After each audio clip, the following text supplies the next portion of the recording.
this meeting to order. Join me in the Pledge of Allegiance. I pledge allegiance to the flag of the United States of America, to the republic for which it stands, one nation, under God, indivisible, with liberty and justice for all.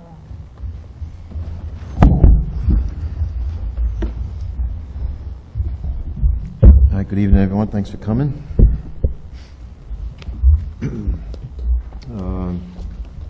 Comments and statements from the public?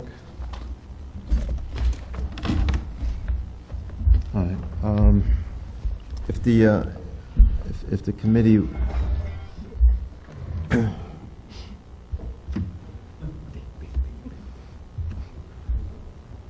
we're having technical difficulties. Very good. If the committee would would allow us to move an action agenda item up now, if that's okay with everyone. So we have the approval of removal of surplus books from the West Media Center, and we have the media specialist here.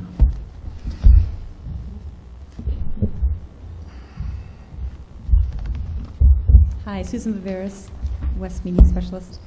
I sent out an email, but if you have the letter in front of you, just says that I've been busy weeding the shelves at the elementary school. Hasn't been done. No one can remember when it's been done, to be honest. Several books are in very bad condition. We have duplicates. We need to make room on the shelves for new books to go out, and we have it's approximately about 1,000 books that have been pulled off the shelves. And in addition to that, not in addition, but of those 1,000 books, some of them are from retired teachers that have left their classroom libraries, and they've been in storage for years. So there's just so many books we need to get rid of. And we've tried to give those away. I contacted the town library. They are not interested in them for their library or for their book sale. I contacted Marlene. She put me in touch with Diane in the selectman's office. She told me that we could try to put them on Municipid and try to sell them. And I also contacted the Council on Aging. They're interested in taking them, but not for their use. They know of people that would like books. Michael? And it starts to get to be an expense of holding on to books that we're not using. One suggestion I had thought up after I saw your communication, and thank you, was that there may be some global organizations that support education in other parts of the world, and we've put a nice list together in our inventory. Perhaps we can identify a few of those. If they're not interested, then we should simply go to the next step. But You have a list of those? Well, I think we could easily obtain a list. I have a couple of organizations, but I don't want to be impartial to who we offer them to. Also, it was told the town library, they call a organization called Big Hearted Books, and they come pick up the whole lot, and then they turn them out to people that could use them as well. I don't know who their people are, but they do give them out. Is there an approximate value of these 1,000 books? We're talking some books that they're full of mold that I've got to pull off the shelves that can't be used. There's books that are falling out of their covers. Some that have been taken out in over 10, 15 years. You can just tell by the dated, covered in dust. I don't know a value. I would say very little. I'd like to make a motion. The company that you identified, it seems to me that they would be cognizant of offering a value, and if we ask them to look into global distribution as part of what they do with the books, and if that doesn't make sense, they're in the business to do that. I would think we pursue the services that were identified and express that we'd like to find out what happened with the books, if they recycled them into paper, or do they end up in a South American community school somewhere. I just wonder if we could include that in the motion. So my motion was to approve disposition of and disposal of the excess inventory Second? Second. Any discussion? All in favor? Aye. Aye. Thank you. Motion passes. Thank you. Abstain.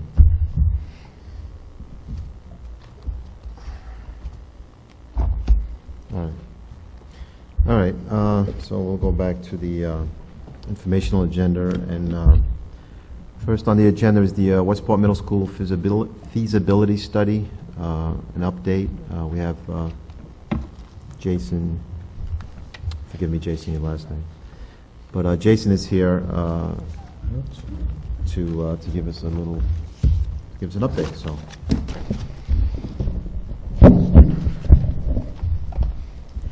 I'm Jason Knudsen with CGKV Architects, and we completed our feasibility study for the reuse of Westport Middle School. And I'll remind everybody that the purpose of the feasibility study was to examine what actions might be necessary to allow the ongoing and long-term use of Westport Middle School as a middle school facility.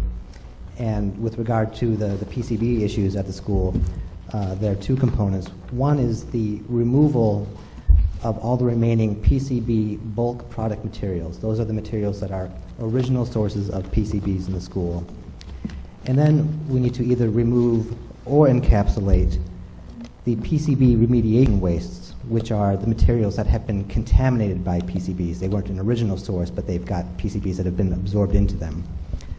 Some of the remaining bulk product materials at the school are caulk at some exterior doors above 8 feet in height. There's window glazing compound at basically all the existing windows. To remove the PCB containing glazing compound, you literally have to remove the windows from the opening. There's no other legitimate way to do that. That's why that was not accomplished a couple of years ago. The vast majority of Tectum form plank ceilings with PCB containing mastics have been removed in 2011, but there are still many areas remaining, such as above some mechanical equipment, at the tops of interior partitions, and at some stairways and custodial areas. So there is still some tectum and mastic to be removed. And there are a few areas of interior caulk and foam fillers that weren't taken out because they're hidden behind lockers and such, or behind chalkboards. So we paid attention to trying to hunt down those remaining items. With regard to the PCB remediation waste, there are basically three sets of those. There are those materials that were identified in 2011 through Fuss and O'Neill's testing and explorations. They also identified a few more materials in 2012. And then we did a lot of research to see what the EPA and other researchers have determined as far as the ability of other common building materials to absorb PCBs and become contaminated that way. And so we've taken a great deal of time to look for what has not been tested but might contain some PCBs. Things that we know about, the sealant that's been removed around the exterior windows. The PCBs have kind of leached a little bit into the brick around windows and concrete window heads. We know that there are some painted surfaces in the school that commonly absorb PCBs and might be an issue. Suspended acoustical ceiling panels, not at all a source of PCBs, but over the years, because of their texture, they've absorbed some through dust or the air. And then, again, some of the things that haven't been tested, haven't been confirmed, could contain PCBs. Almost any porous interior surface, like the interior brick walls at the main corridor, wood floors, painted lockers, even painted plaster walls, might have some PCB issues. We took a very conservative approach in, if it could contain PCBs, even though it hasn't been tested yet, let's assume that maybe it does have PCBs and look at the worst case scenario.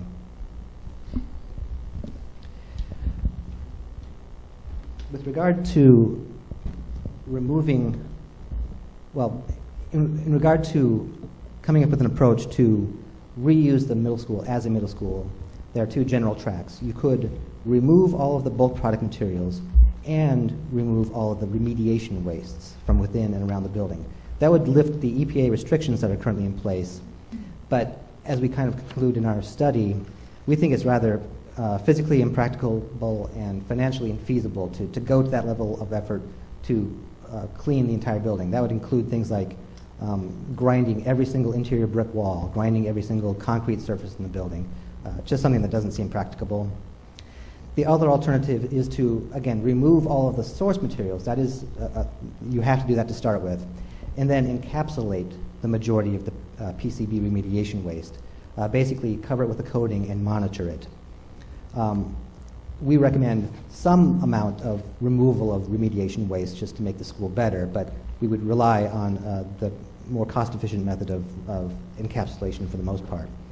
That would not lift EPA's restrictions, and it would require continuing EPA oversight and monitoring. In looking at the potential costs for removing, remediating, all the different options, we quantified and estimated costs for over 160 individual issues in this building. And that sort of provides a shopping list of the different options that you have for dealing with the PCBs.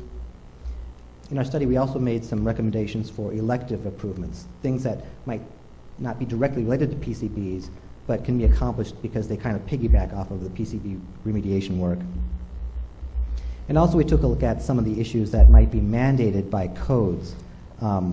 Depending on the amount of work you decide to do there, you might trigger, well, you will definitely trigger some accessibility improvements, possibly some seismic and structural upgrades, and depending on how the building code gets enforced or a separate state law gets enforced, you might need to add a sprinkler system throughout the building.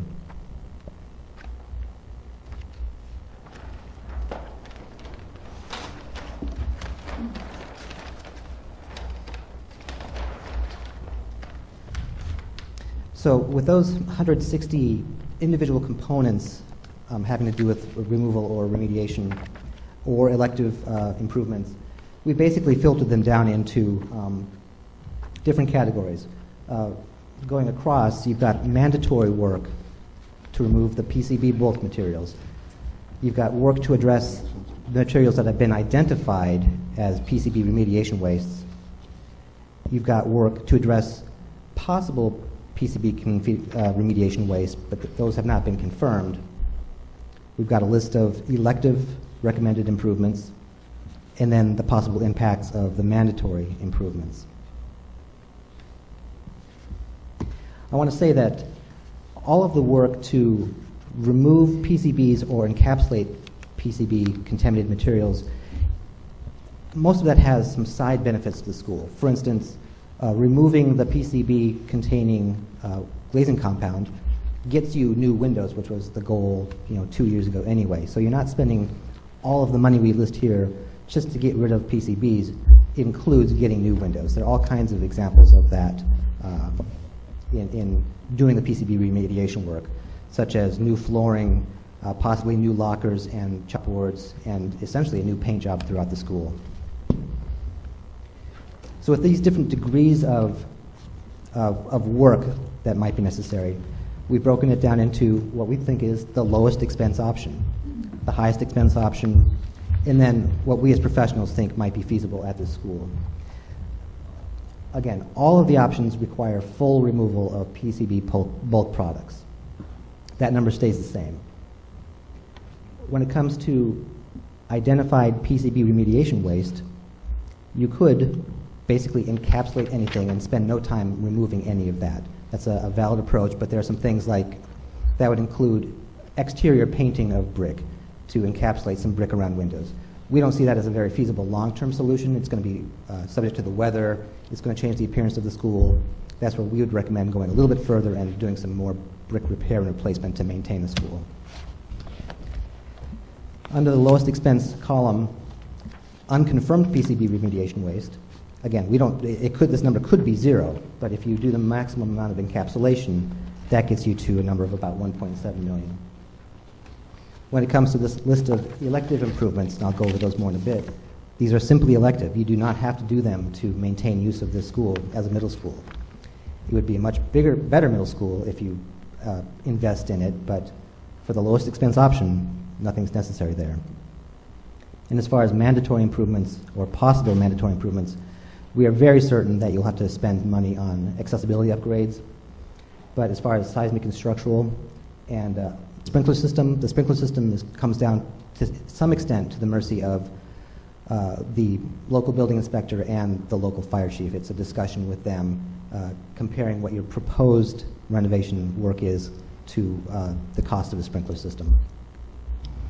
The highest expense column really balloons because it takes the approach of removing all of the PCB remediation waste.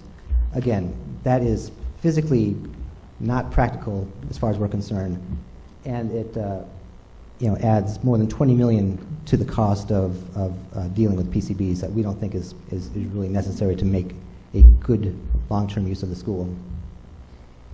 The highest expense option also goes all out on renovating the facility to make it practically brand new. It would include roof replacement, replacing exterior brick, installing acoustical ceiling treatments throughout the building, replacing the auditorium seating and carpeting. You would include investing $6.2 million in redoing the entire HVAC system to last another good 20 years, and $2.3 million to redo the entire electrical system. If you want to recreate almost a brand new school in the existing shell, you could spend that kind of money. It also assumes the maximum accessibility improvements and the installation of a sprinkler system, which would be about $1 million. Lastly here, the recommended column. Again, starting with the same amount of bulk product removal, but then taking sort of a back and forth approach with the PCB remediation wastes.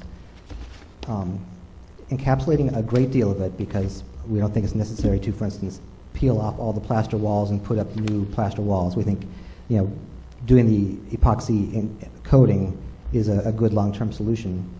But also it invests in things like if the chalkboards and tackboards are found to be PCB remediation wastes, the only practical way of getting rid of the PCBs would be to remove the chalkboards and tackboards. So that would assume removing all the visual display boards throughout the school, all the lockers, things like that. Again, get rid of possible PCBs, but also improve the school. When it comes to the elective improvements, we're not quite as pie in the sky in our recommended expense, but we do think you can get some good bang for the buck by replacing your roof. It's time for that.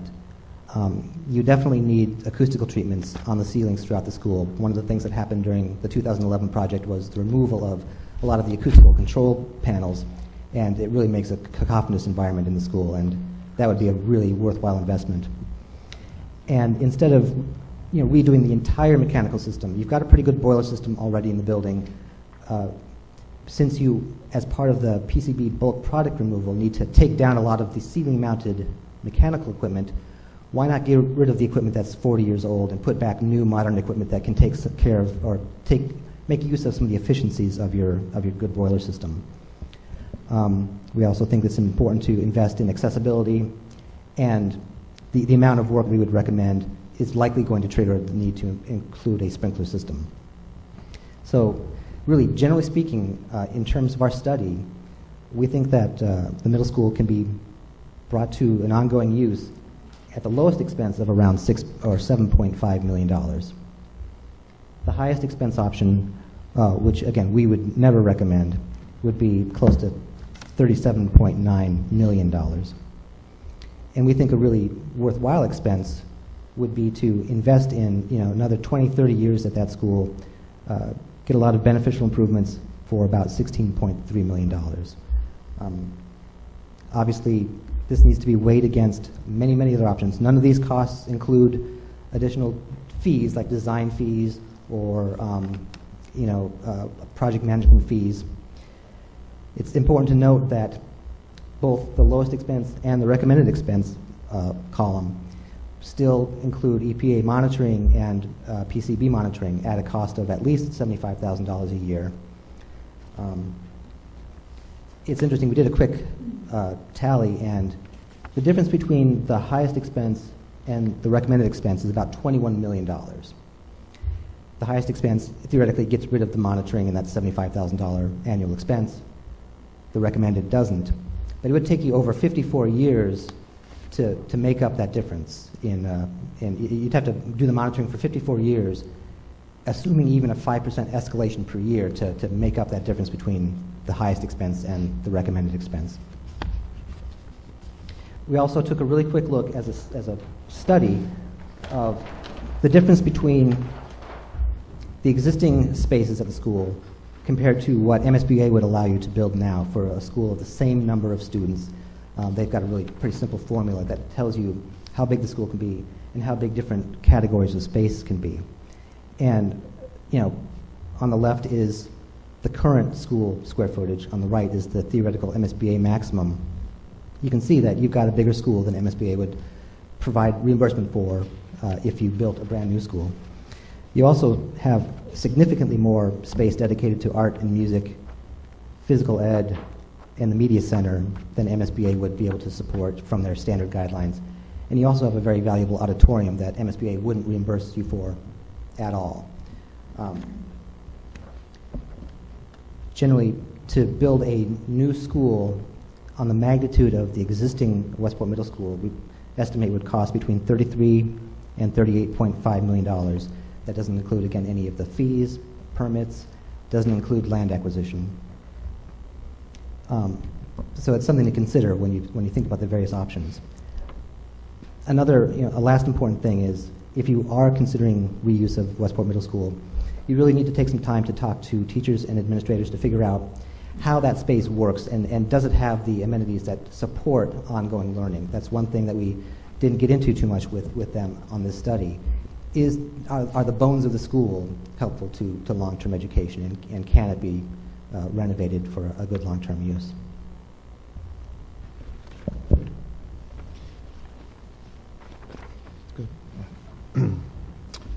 Jason, I made a few notes, so just to people are clear. Both the low estimate, which is simply removing the balance of the PCB contaminated materials and some of the waste materials, and a lot of encapsulation. Not too much other than that. That $7 million figure and the recommended, which would include all that and some, improvements to the school at the $16 million. That both of those options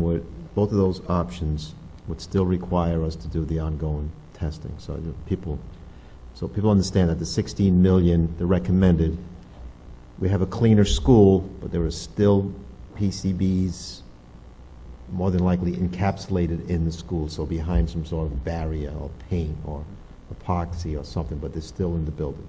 Correct. Basically, anything short of the $38 million still has that. And when we talk about the outside, the bricks on the building, basically all the bricks that you see, that's a veneer that's attached to concrete. Is that what it is? Those aren't like regular sized bricks. They are regular sized bricks, but they are not load bearing. What's behind them are steel studs and a sheathing. So first of all, you've got the concrete structure, the columns and beams and the slabs that are the real structure. And then the infill between that structure is basically steel studs and then a veneer brick wall. But the brick is still 3.5 inches thick. It's real brick. It's not tiny, thin applied tiles. But it's basically a veneer, though. It's not. Right. So it'd be like removing the clapboards from your house and residing it in vinyl or something. But obviously Sure. a huge undertaking for a building that size. Right, and at the exterior, it really is just like about 8 inches or so around the windows. It's not the entire outside wall. It's just really close to the windows and doors. Okay. Melissa? Thank you. Just so I can clarify that I understand it correctly, where it says the recommended maximum removal of PCB remediation waste for unconfirmed, that means the concrete ceilings, all this list where it says unconfirmed PCB remediation waste. So it would be the concrete ceilings, interior brick walls, that whole list. Removal of that is the maximum 2.1 million?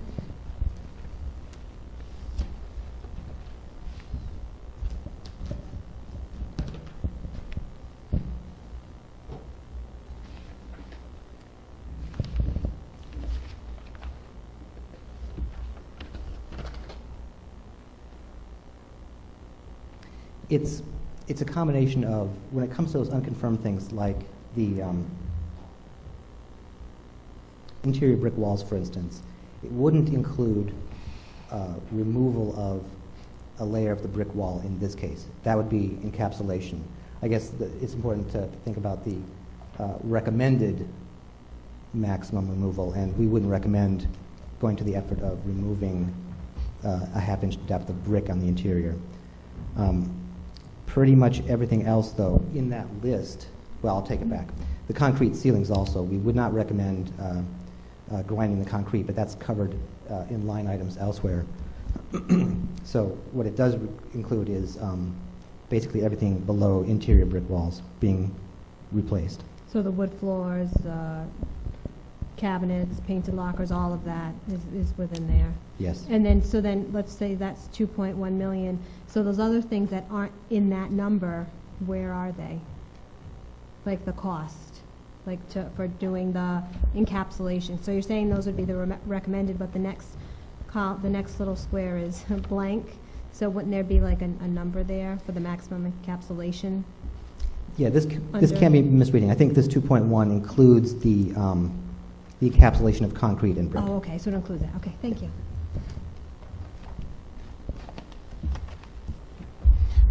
Hi, Jason. First, I want to thank you for putting the study together, but also thank you for your involvement in the Westport schools for quite some time.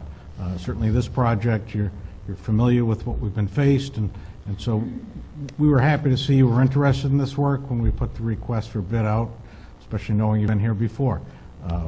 But looking at the information, it's certainly newsworthy, above and beyond the reports that we did back in 2011. So I thank you for it. It's a lot of information to absorb. I would consider that we as a school committee may want to forward on to some public health officials. I know whether they be state officials. I would recommend the Harvard University School of Public Health, who has some specialists that deal with environmental hazard material, so that they can rule in on these three options. I think you've laid the options out well, but all except one option considers the fact that PCBs are okay to surround ourselves by. I'm concerned with that option, so I would like to and I don't know what the cost would be incurred if we were able to get services from a specialist to look at that health hazard. That's what I see missing. Jason, in the report, again, in the highest expense, it's covered. Figuring if we're going to go ahead and strip the building down, while you're doing that, you replace some of these older mechanical systems. But in your report, though very well maintained, many system components have exceeded their life expectancy.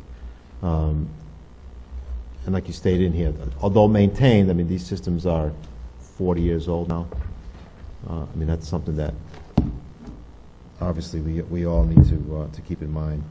The existing plumbing, the way we heat the building with the steel, the cast iron piping, and I mean, that stuff's 40 years old, and you recommended we probably should even do a core sample, a cutting of just to check that system, just to see where that, what kind of restrictions that we have, and I don't know, maybe we've done that, I don't know, but. We haven't tested anything like that as part of this feasibility study, but as you get into a feasibility study that might be more directed towards a possible renovation project, then certainly there are lots of areas of due diligence that would be helpful to take a look at. And the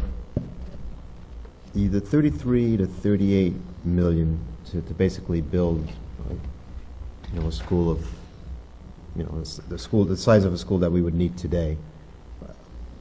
Somebody could do the math, but what is that roughly?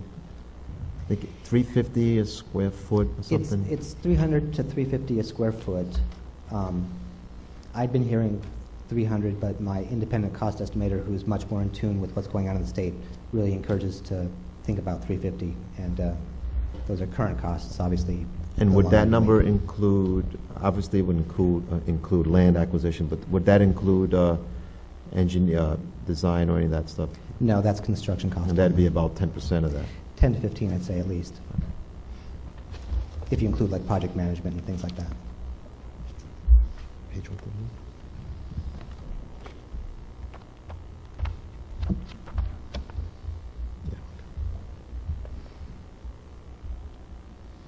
And the, you mentioned about the, a new school, the MSBA wouldn't basically fund the building of a school. They wouldn't pay for it.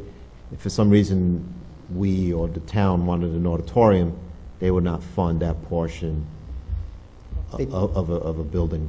They typically would not contribute towards part of the reimbursement for that kind of program space. And the idea today is that they use the cafeteria as an auditorium space, or the gym, or... Exactly. That's why in our study we did count the stage as a legitimate area that MSBA would support, but they want to see it in the cafeteria as a cafetorium kind of thing. So no independent auditorium. And then just the accessibility issues that we have with the building, and that was $2 million. That was very hard for us to estimate. You had a very good study done a few years ago. We had the study done.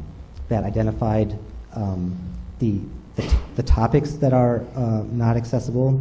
It didn't really quantify or provide solutions, which is what's required to get to a more legitimate number.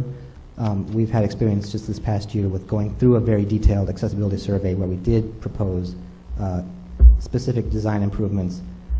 We went through the entire process of trying to get a variance to the Architectural Access Board in the state.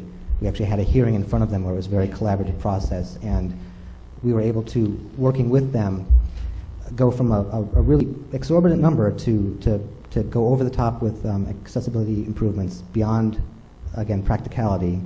And working with them, we were able to make this project a much more doable project at a significantly greater savings.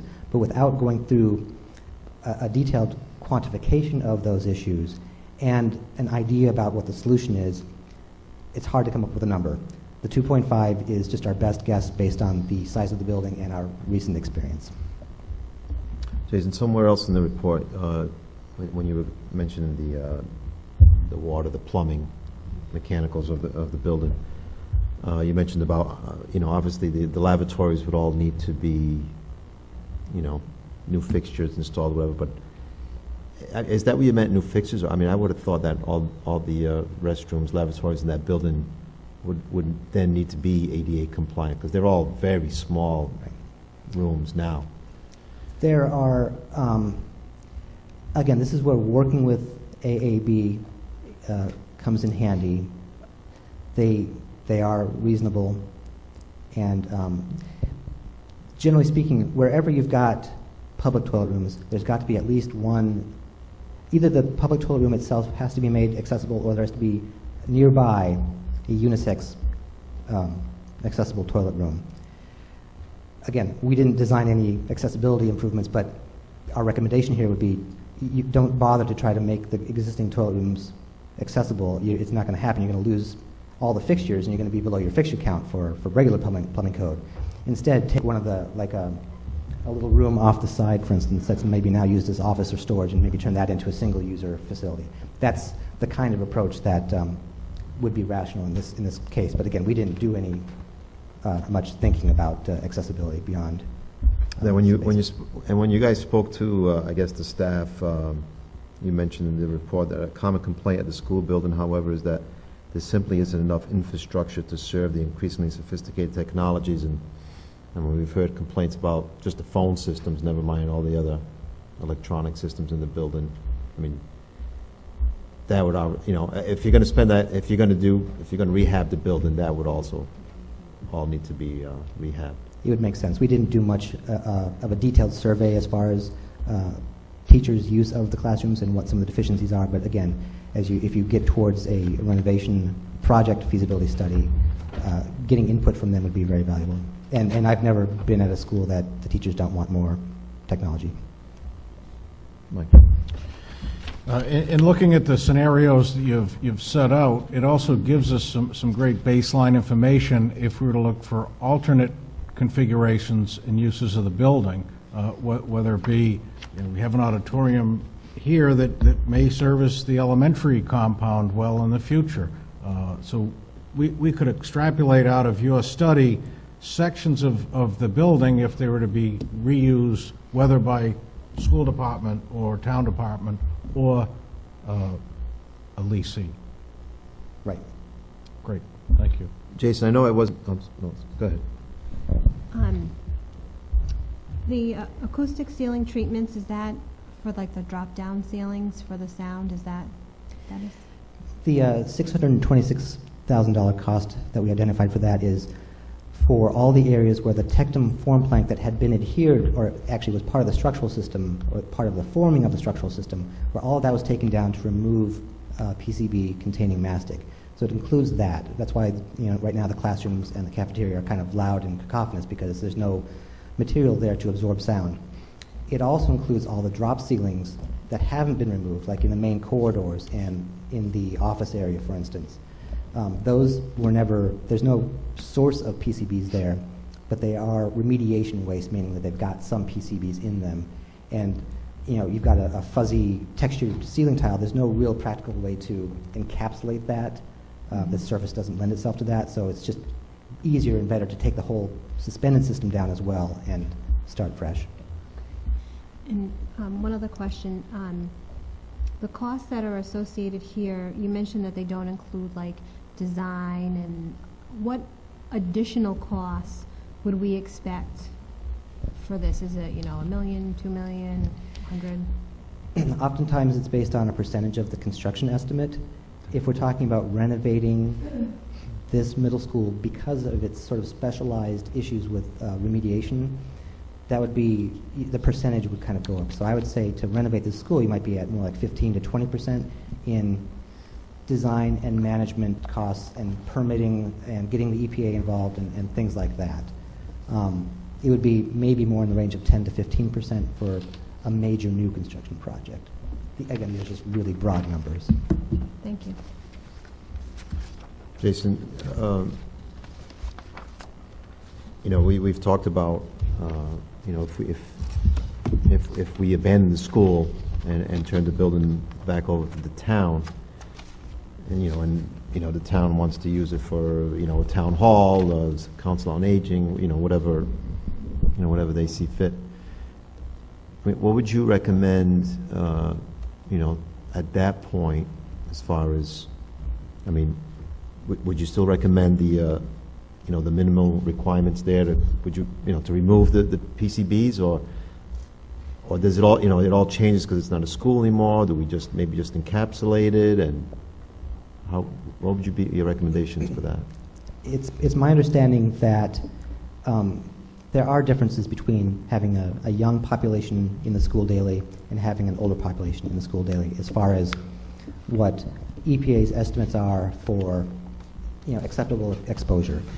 Again, this whole issue of PCBs and how it affects health is really foggy. There's a lot of questions about just what they do and how much is safe and how much is not safe, and so any number that put out there is sort of just it's a guideline for now. As far as would it be easier to renovate this building to host an adult population, I can't say yes and I can't say no. I would suspect that you would still need to remove all of the source material. I'm pretty sure you would have to remove all the source material, so this top line wouldn't change. And I'm pretty sure you would have to at least encapsulate the remediation waste. It might sort of lessen some of the ongoing monitoring pressures, but as far as working on the building, I don't think you're going to be less than the 7.45 for pretty much any use, is my guess. Although, again, we didn't really research that. We really were looking at this as a reused middle school. Then somewhere in the report, I believe you touched on the cost of basically demolishing the building and cleaning this site up, and that was $2 million? I think it was five to five and a half to do the remediation first and then tear it down and then get everything off the site. So just to let people know, if that was ever to be the option, even that in itself would be a costly move. And based on the discussion about alternate services that are required beyond the construction design and architect. I wonder if we included the idea of having a role of a PCB coordinator. That was a suggestion in the 2011 report, and was somewhat explicit in that coordinator may also be a remediation contractor, but how important that was regardless of what we do. So in all these scenarios, we should have a point person as the PCB coordinator as we approach PCBs. Definitely, it was almost a commandment from the 2011 ongoing maintenance and management plan, and we did sort of identify those kinds of costs as being like in the $75,000 annual cost for ongoing use of the school. So that definitely was a consideration of our study. Thank you. So, if you were to build a new building, it's in the vicinity of 30 to 35 million. Will we get money back from the MSBA, right? You could. There's no guarantee. I mean, it's not a it's an elective. It's a competition-based program. You have to prove your merits, and they decide. And how long that program runs in its current capacity, nobody can really know for sure. I mean, they've got a constant funding source from the state sales tax, and there's no talk of removing that from their pot. But as far as they run their program, that's beyond my purview. The 16 million, the recommended expense, is there any potential of trying to get reimbursability for that? I think there is very good potential to get some reimbursement from MSBA on the recommended expense version. They've been pretty averse to reimbursing for hazardous materials abatement, which I don't really understand because it's part of a building renovation project almost all the time, whether it's PCBs or asbestos or lead. So it's questionable whether or not they would contribute to the removal and remediation work. But like I said, removing caulking at the windows requires removing the windows and putting in new windows. That's what MSBA was going to give you some good money for a couple of years ago. So I think there's a good chance they would provide support for reimbursement on new windows. Now they might say how much of this cost is getting rid of the PCB part and how much of it is the actual window installation, and that might complicate things, but I don't see any reason why they wouldn't support at least some of that program. Do the costs here also take into account the PCB removal, like the cost to dispose of the materials? Yes, that's all included. Okay, thank you. Jason, in the report, you mentioned, if you spend more than 30% of the, on the project of the 30% of the value of the building, by law anyway, at least as far as the ADA part of it, that would probably trigger that whole, that portion of it. We're not sure on the sprinklers, but it at least, more than likely, it would trigger the ADA compliance issues. Yes. And the current value of that building per the town is like 5-point-something million, so It's too low.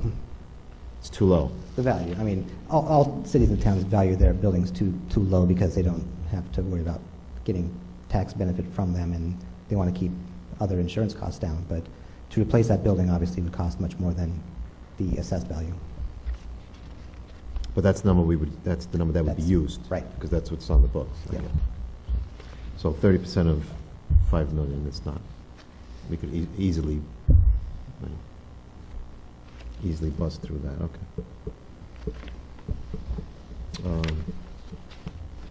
Anything else, guys? I did a lot of marking on here. Well, I don't know. Dr. Colley, you want to add something? I think the school committee and the town should take a hard look at these numbers. The only concern that I have with the study, I'm not saying you guys did a great job, that's not it, but it's limited in scope. It only looks at the middle school as one of the buildings that we have. As you know, we did a statement of interest to the MSBA that perhaps would include turning the building over to the town, so perhaps the town would have to incur, the 7.5 million to clean the building, but then they would have the building, but then we would renovate high school, MAC, expand those two, and renovate the old parts of the 3 buildings that would remain. That would perhaps reduce long-term infrastructure costs, because now you only have 3 buildings. You would also, more than likely, if it was accepted by the MSBA, not have to deal with them saying, we will reimburse part of it, but not this part, because it's hazardous material abatement or removal. So you may see, if you were going to go with doing this building up so that it's up to code for everything, $37, $38 million. If you took that almost $40 million and invested it in renovating the schools and expanding maybe the high school and the MAC that has some room in the back, you may be able to spend the same amount, get some reimbursement from the MSBA to even go further, so that all 3 buildings remaining as schools would be renovated, brought up to code for the same amount as it would cost you to either do this building completely right or build a new one, which I think Carolina mentioned. It's probably like page 139 where it mentions, $35 million, or if you go to the same size school that we currently have to try to replace it the way it is in that size with everything in it, would be more like 38. So again, you're bouncing around that 35 to $40 million for either a new school or making this school look like new in place. I'm just suggesting that it may be one of those times where it may pay to spend a little bit more money to do a study through somebody like NASDAQ, who can come in and do a master plan for all the buildings and tell us what other options you have looking beyond just the middle school. This would be a great start for them to say, we know what the middle school questions are, now what about the other 3 buildings? Because each of the other buildings has issues. You'll see in the MASBO report, one of the recommendations was, at least here at the high school, to take a look at the leaching field and septic system of the high school, which is very old. And they, it's been mentioned before in different forums. If it fails, it fails. And then you're up against the wall. What do you do with the high school that doesn't have toilets that can flush? Because they're old. And those are the kind of things that you could look at as a district-wide plan to look at all the buildings and renovate them or do something with them. Jason, I know you weren't tasked to do this, but as you know, our SOI that we submitted to the state was to, expand, renovate, expand, well, not renovate, expand the high school, MAC. expand the elementary school, and the MAC, basically spend a bunch of money on the other 3 schools. I mean, personally, I think when you add that in at $350 a square foot, I think we're going to be up over the 35 million. Any wild guesstimate on if you think that option would be more costly than just building another middle school? Like you said, we really didn't think about that at all in our feasibility study. I think that you can do some targeted additions to both schools at around 350,000, or I'm sorry, 350 per square foot. And those addition components would be less than the cost of building a brand new middle school, because of the efficiency you get in already having phys ed space here and cafeteria space here and an auditorium here, for instance. You wouldn't be recreating some of those common use areas. But you would certainly want to look at how adding populations to existing buildings affects the programming of the spaces. Does the cafeteria have capacity to handle more students? I think Dr. Colley has given some thought to that. It's also, though, not just a matter of adding classrooms to both buildings, you're adding X hundreds of students, they can't use the same restroom facilities. You need to recreate that. You might have separate admin for that wing or that those grade ranges.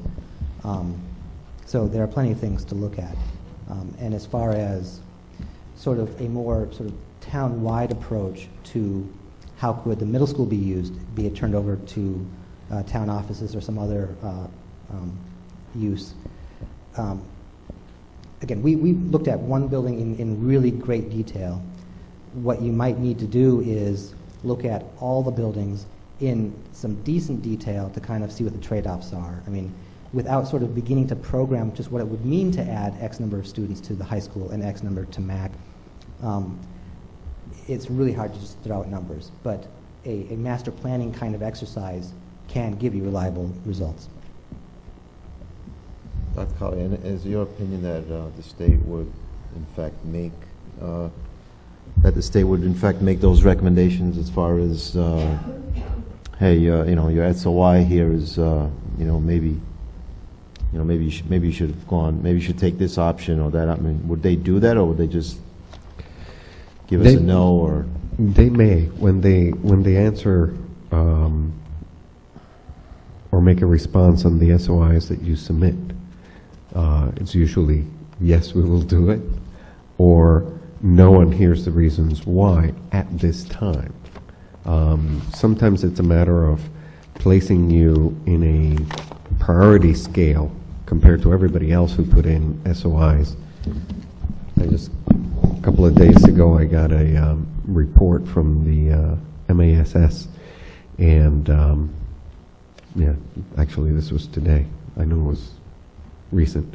MSBA received 201 SOIs from 117 different school districts for potential consideration in 2013, which apparently is a big number. And these are the projects for review beyond the accelerated repair, which are, a roof collapsed or, the septic system failed. But they're looking at the period of inviting districts into eligibility status, which is usually when you do your master plan for the school or the district. They probably won't answer until late fall, early winter, during the MSBA Board of Director meetings. So we will find out from them whether they will accept the SOIs, no, put us on a priority list, meaning as other projects get off the list, perhaps they'll get to ours, or they may just come back and simply say, you have good buildings, do this instead. I've seen it all three ways. In order to do the recommended one, the $16 million thing, I think I read in here that you have to vacate the building. You got to get everything out of it. What's the approximate time frame for completing a project of that size? I think with proper planning and getting the design work prepared well in advance to go out to bid, months and months before the end of school, if you are lucky, you can do this project in basically a year and a half and have one entire school year where the kids have to be relocated. That's an estimate. So you'd have to move the kids for a year? I think so. At a minimum. And that's with a lot of feedback. and there's obviously a cost associated with that if Right. you need to get trailers or whatever. The other thing I wanted to point out is if anybody's home, and obviously you may not be able to see this, the chart over here, in the website underneath the school committee report, where you see the links, we have the feasibility study already plugged into the website, so you can go up there and see it in color and lots of charts, and I don't know how many pages it ended up being, but a lot. Jason, the million-dollar question.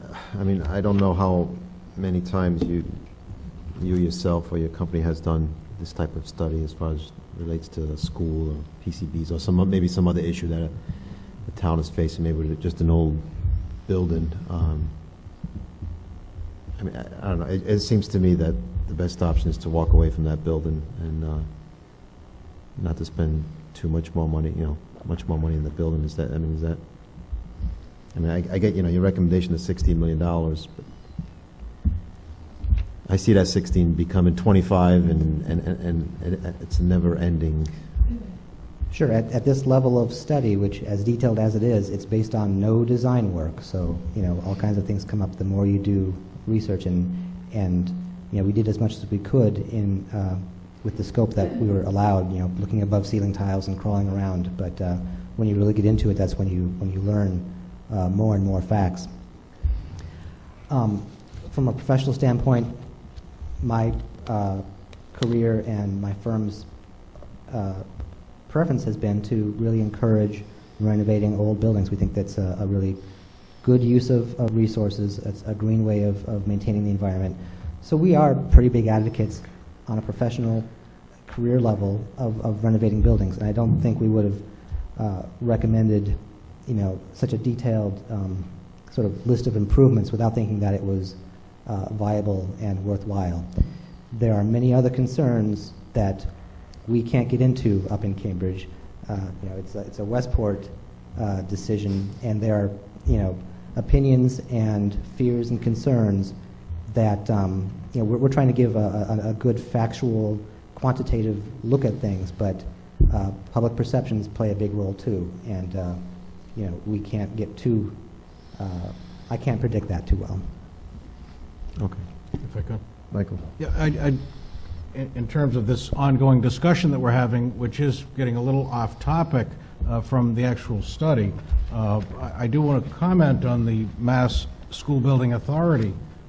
Yes, we have an SOI in place. I'd like to request that the superintendent get in touch with Representative Paul Schmidt's office and find out the activity on the October 2nd meeting that the SBA announced 10, 12 different school building projects are advancing to the next level. Does that change our status? I think that's really the key in terms of our future, all of our school buildings, but I think that's above and beyond this study. I do believe an update on our SOI in consideration of them having met on October 2nd would be timely. And Dr. Collins, it was the third week of October, is that with the 20? When are we supposed to hear from the state on the SOIs?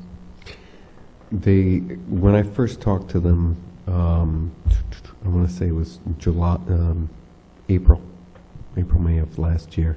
They said it'd be in October, but we're already in the middle of October, and now I'm getting this email from Paul Andrews at the Massachusetts Association of School Superintendents, because all of us, all 117 districts who applied are asking the same question, like, where is the answer? Are you bringing us in or not? And basically they called on behalf of all the superintendents who provided SOIs, and their answer was, yeah, we'll let you know in late fall/winter. Right, but I think the update, if I could, is 9 or 10 districts found out on October 2nd that their core program project, the repair program project, and even design phase projects, all were selected to be funded and to go further. So some buildings have moved ahead, and I think an update is timely. All right. And Colin, just to put it out there again, if the SOI gets approved, then basically that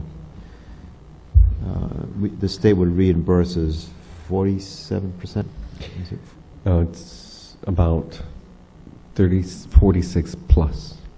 It's not the whole 47%. So 46. Or at least that's what they reimbursed us for the roof here and the roof at the MAC. And that's a different formula for every town, correct? Right. Well, the SOI simply, if they accept the SOIs and move you to the eligibility stage, is basically saying, we like your idea, now you have to put some flesh into it, including perhaps doing the study and getting the town to agree to actually get behind the SOIs and fund them, which is really the biggest concern they're going to have is, yeah, we can say we'll help you, but is the town going to support? Because ultimately, the town has to agree to support the whole funding. And as you do the building, they go through this, looking at the pieces that you're building, and as you're building, they'll approve it and pay the pieces that they're saying they're going to pay for. So if you decide you're going to build another auditorium in a middle school, they'll say, go ahead if you want to, but that's entirely on the town's shoulders. They're not going to reimburse you for that. You go build classrooms, they'll reimburse you their rate for whatever it costs to build those classrooms. So it's not as cut and dry. Even in the projects for the roofs, there were a few things. I mean, it was only $4,000 or $5,000 of things that we added that we felt were a good idea to add to the projects of the roof to make the roofs last longer and have better protection. But they simply said, we're not going to reimburse you for that. We did a good job making sure that most of it was reimbursed. But I can see in big projects where there may be areas where they say, we're not going to reimburse you for that. But generally, it'll be about 46%. Okay. All right, so again, we have this study, feasibility study on the middle school. We have submitted an SOI to the state. We are waiting on their decision, if we can check on, follow up and make sure that we are on a list. We could certainly do that, but so I guess right now, next step would be for the committee to wait on the SOIs, because obviously that would change the discussion or direction that we would focus on. Jason, thank you. Thank you. We've had a really good opportunity working with the town. We've learned a lot from doing this study, and we hope that it's helpful to you guys. And always consider us, a source of information if we can help you out. Thank you. Thank you. Thank you. All right. So again, the report's online under the school committee.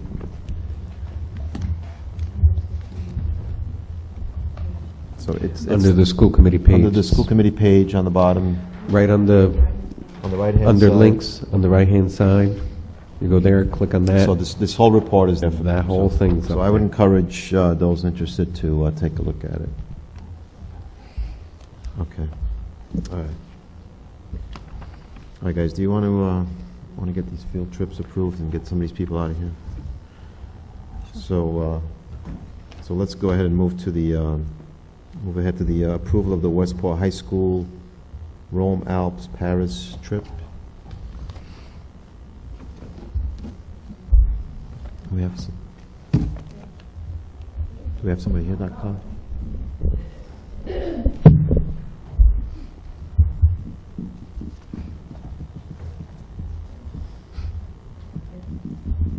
Sure. Okay. That's fine. Thank you. Thank you.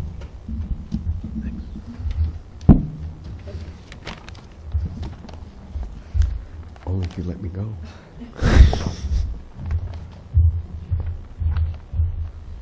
Hi. This would be my fourth trip with EF Tours. I took a group in 2008 to Europe. I took a group in 2011, and I took a group this past April vacation of 2013. Every other year is when I like to plan them, but having this many months in advance gives the families time to budget because it is paid for privately. The students will do fundraising to make up however much they need to cover the cost of the trip. It would be over April vacation of 2015, and the proposed trip is Rome, the Alps, and Paris. So I'm here to answer any questions that you might have. I'm expecting around 20 to 25 students to sign up. It would be mostly juniors and seniors. And parents can come, but they have to pay their own way. And we get one free chaperone spot for every 6 students that sign up, which meets the school ratio. I My recollection is we did have some specific questions. Were those passed on to you at all? No, they haven't been. Okay. In our last meeting, there were some questions raised. One was related to potential cancellation insurance in the event that the trip was canceled for perhaps global security reasons. Yep. In this brochure that I just handed out, there should be some, their safety is absolutely their first priority. So should anything global take place, the trip would absolutely be covered. The students are also given the option of having insurance. There's an optional insurance plan should something in their own family require that they be sent home, like a family medical emergency. But let's see if I can find the tour coverage. I do know, because I've spoken to the gentleman that is arranging this tour for us, and EF absolutely guarantees safety first. And I believe even if the school were to, for some reason, cancel the trip, that the students would be reimbursed with the exception of their $95 non-refundable deposit.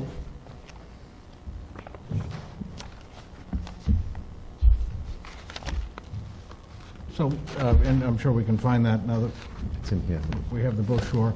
The other question I think that came up was, so there was the potential for traveling internationally and paying attention to any alerts and the change of levels, and then the financial impact if it's a week away, that it's still refundable. As I thought and looked over the agenda, and someone from a different school committee actually shared with me their concern for international trips and how the concept of Corey checks are handled in the sense we're going into someone else's country. Those rules may or may not be in effect. I assume the U.S. tour operators and people that are attending on the trip from their company are required to pass our Corey, whether they're in Massachusetts or not. But I wondered if, and I don't have the answer, but if there was some interaction with families or individuals outside of the tour company in other countries, what type of measure may be I can handled certainly check with the tour company. EF doesn't send members from their Massachusetts office on the trip with us. We would be matched up with a local tour director, someone that speaks the language of every country that we're visiting. And that individual meets us at the airport and stays with us for the entire duration of the trip. And I don't exactly know what the policy is for Corey checks in Italy or Switzerland or France, but I could certainly contact the company and see how those background checks are handled. Great, thank you. You've done this 3 times. Have Correct. there been any issues? Not one. Have you had any problems? Well, we had one our first year, but it was resolved. It wasn't a safety issue.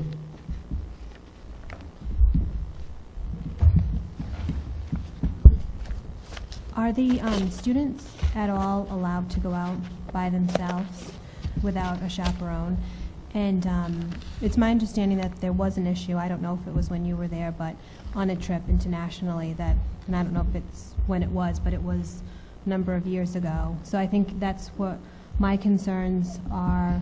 How do we ensure that those same issues, don't occur? Absolutely. again? Well, I have learned a lot in the process as well.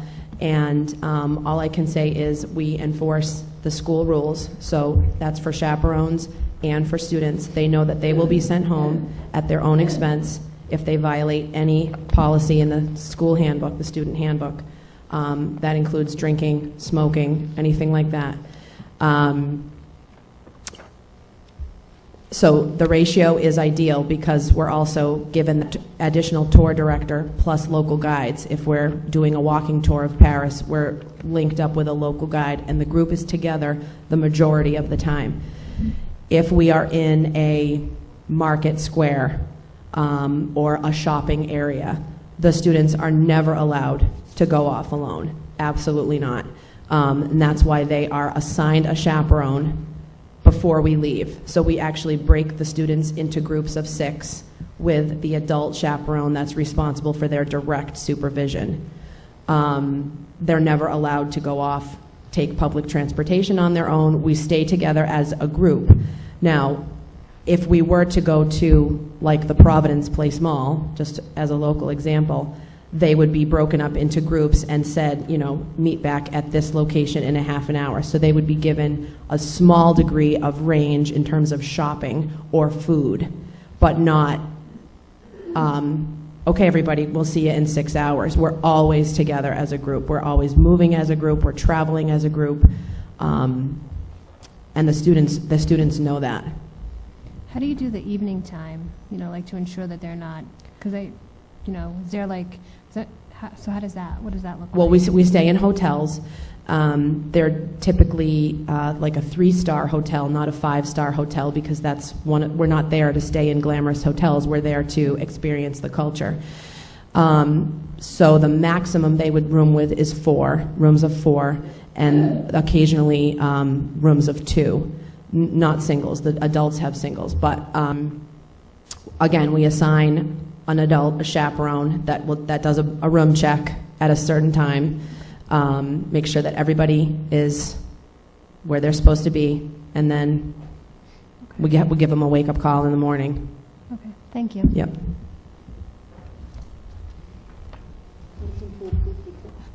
Second? Second. Any further discussion? All in favor? Aye. Aye. Aye. Thank Aye. you. Thank you. Have fun. All right, the middle school Washington trip.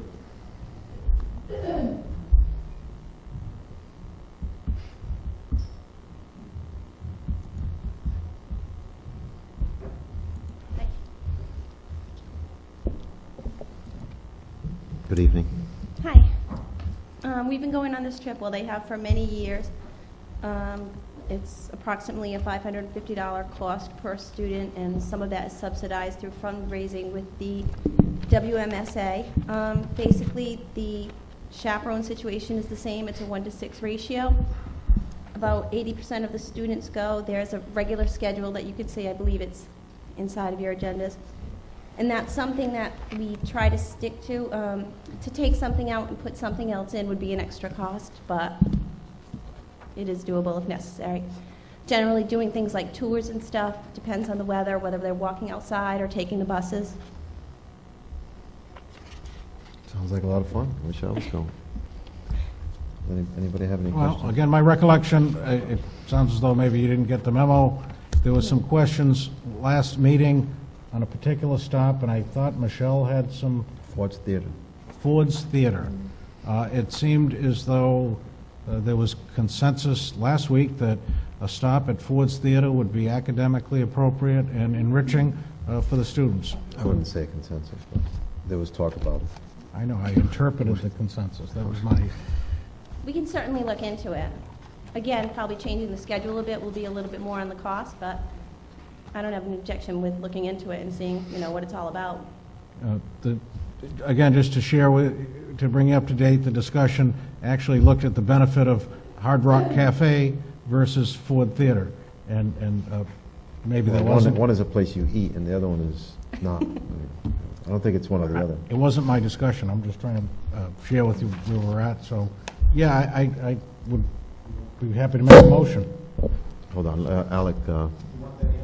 Sure, Alec, yes. The Hard Rock Cafe, they are given the opportunity, we go there as a group, we have lunch there.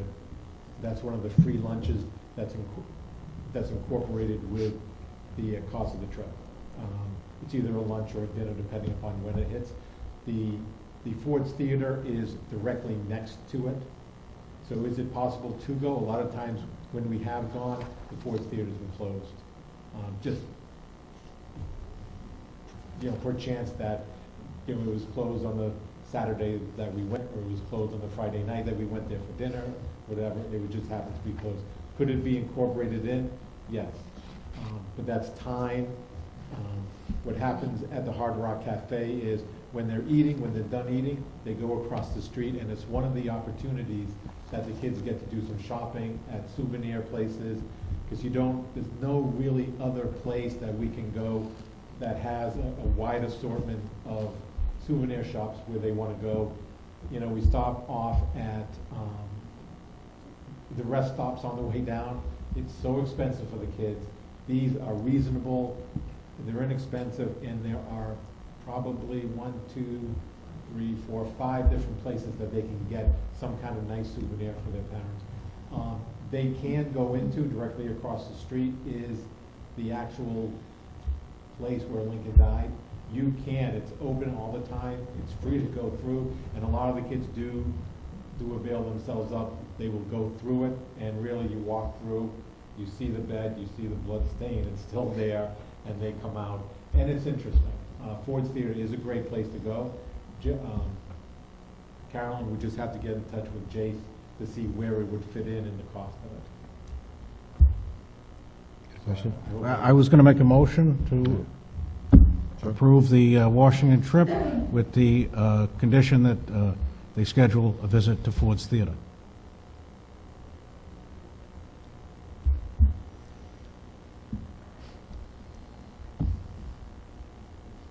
So that's my motion, I guess. No second. You're going to ask for a So- second? Yes, I see hesitation in her eyes. Okay, so let's, So maybe the whole, Keep this going. maybe, I move to approve the Washington trip. Thank is there a second?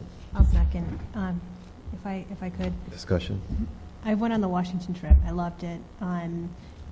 It would be nice, like, I don't know about the Ford, and I do recall the discussion that another member here had. My thoughts are, you know, the trip was great. I don't know. So I just say I approve. Is it safe to say that there's probably 1,000 other places in Washington DC that are interesting that we just can't see in 3 or 4 days? There are so many different places to go and see, and what Jace does, Jace is the tour guide. He really gives, you know, the principal an assortment of places and that's why I think in your package there are 3 different things, because certain things may be open, certain things may not be open. He may be able to get into certain things. For example, the boat ride that we all take, kids absolutely love it. You know, they get there, they dance, there's usually another school, and it is probably something that you would all look at and say, as a family, I don't want to go on it. The kids love it. It is the highlight of the trip. They can't go on that boat this year because there's a high school that has a prom that has taken the entire boat out.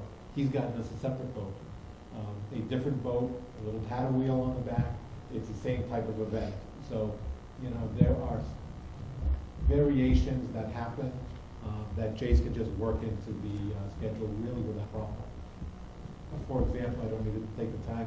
We used to go to Arlington in the afternoon for some reason because of something. He said, can we try it in the morning?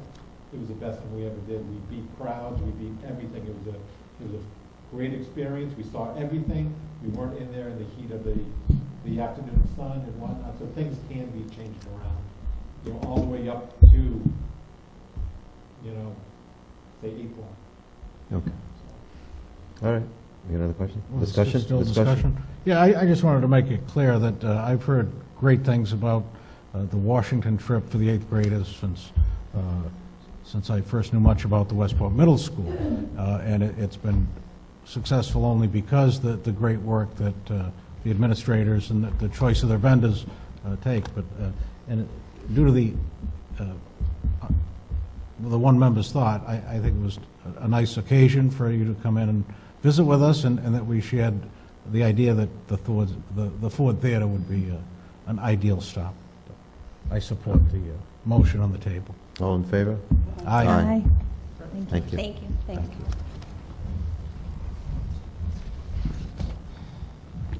Dr. Is anyone else here that's waiting, or you want to? No, you just have a few more field trips if we want to take them out of the way. Yeah, let's just do it a field trip. So we got a approval of the Westport Middle School field trip to the Dunkin' Donuts Center, Providence, Rhode Island, March 7th, and we're approving that because it's out of state. Second? Discussion? All in favor? Aye. Aye. Approval of the Westport Middle School field trip to the Trinity Repertory Theater in Providence, November 21st. Same thing, it's out of state. So moved. Second? Second. Discussion? All in favor? Aye. Aye. And approval of the West field trip to Plymouth Plantation in Plymouth, Mass., which is in this country, November 1st. Motion? So moved. Is there a second? Second. Quick question, why are we approving the one in Plymouth? It was a policy years ago that basically was one of those national sites or the nuclear plant. Are you serious? Oh, Yes, and when 9/11 came around, there Because was- because it's next to a nuclear power plant, which is closed, isn't it? Still? God bless them. it's All in favor? national security. That would be an interesting Aye. tour, by the way. Since the Which- Wax Museum is no longer there, maybe they could take part of the day and go down and take a look at the turbines. Why do you So think that was a the vote, place- and all in favor, yes, aye? Okay. All right, so now let's move back up to the informational agenda, and we've got the MASBO audit update. Bless you. God bless. We, last spring, asked the Massachusetts Association of School Business Officials to come in and do a review of our processes and procedures for the business side of the operations here in Westport. Basically, I'm going to start a little backwards. If you go to page 48, in summary, despite having a small staff, all the procedures of the business office appear to follow sound business practices.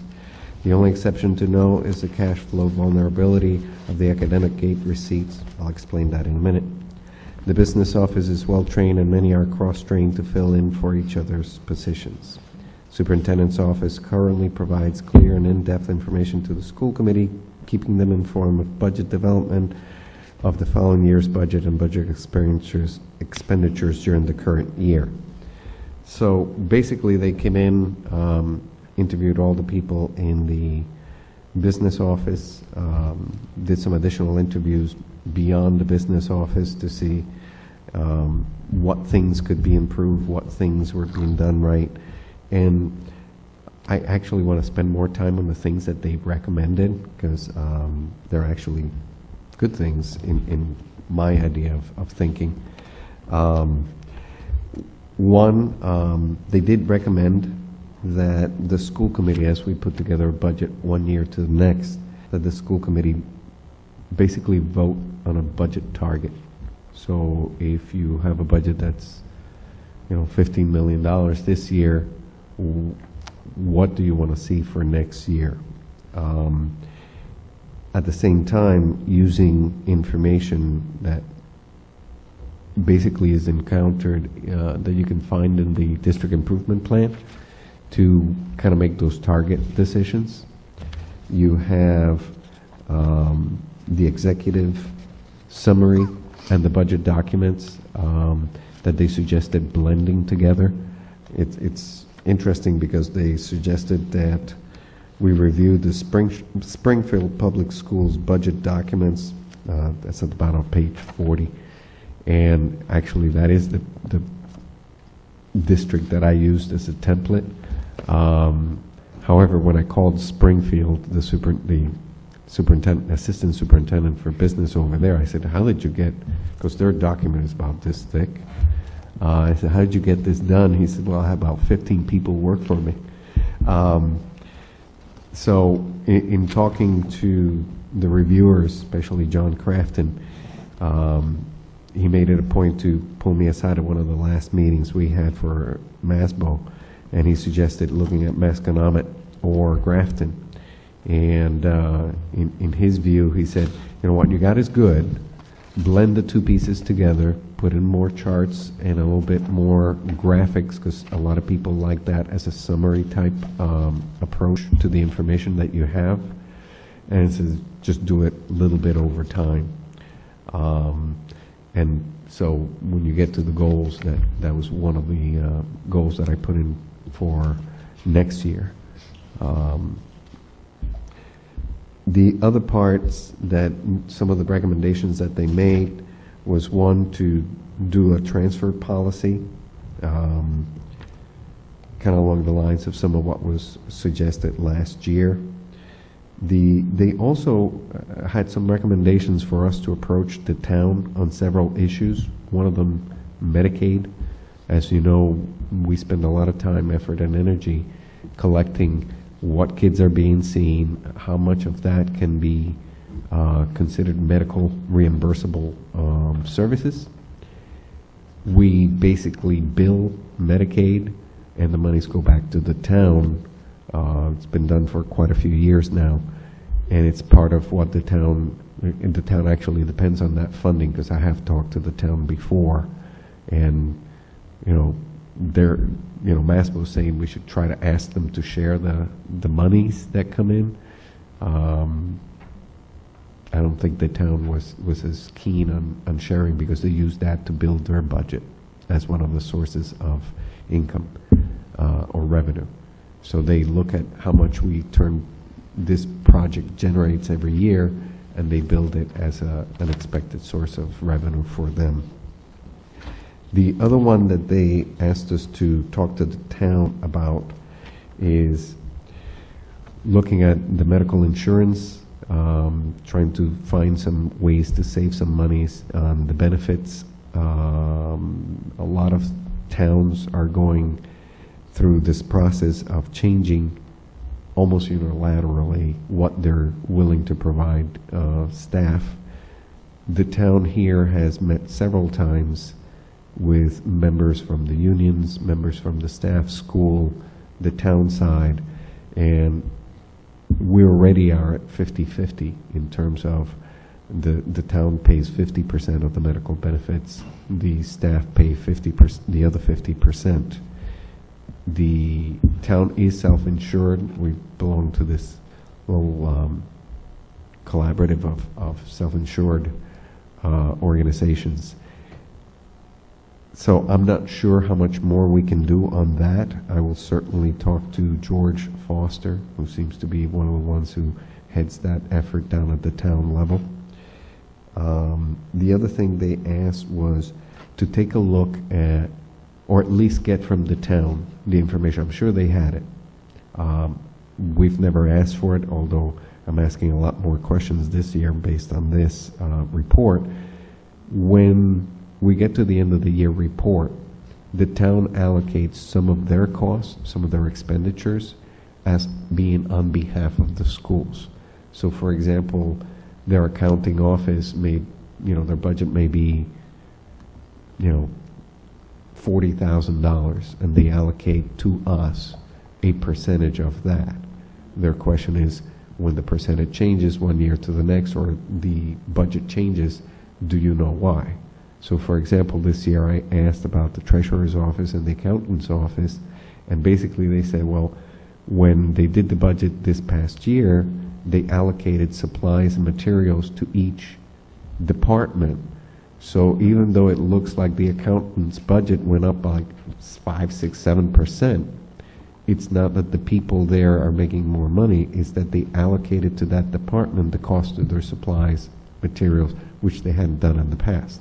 So that increases what they consider that they spent on our behalf, because that department does some work on behalf of the schools as well as the town. So we're going to try to get more information from the town on those costs that are allocated to us, including the other one they mentioned was the retirees. How much do we pay in benefits for retirees? Who are the retirees? Do we have a list? We've asked the town to provide that, at least for this year, to start tracking back who's being assigned as a cost to the schools, and we're in the process of doing that. On other areas, they suggested that we consider moving to direct deposit. It's a much easier system to handle from the office point of view. You don't really have to chase people down or be open on days that perhaps there's a snowstorm that happened this past year. We actually had to try to open the office even though it was really awful outside because it was a payday.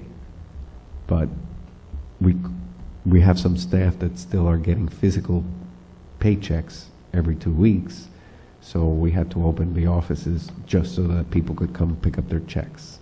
Do you have a percentage on that? How many, roughly? I would say is at this point about 15%.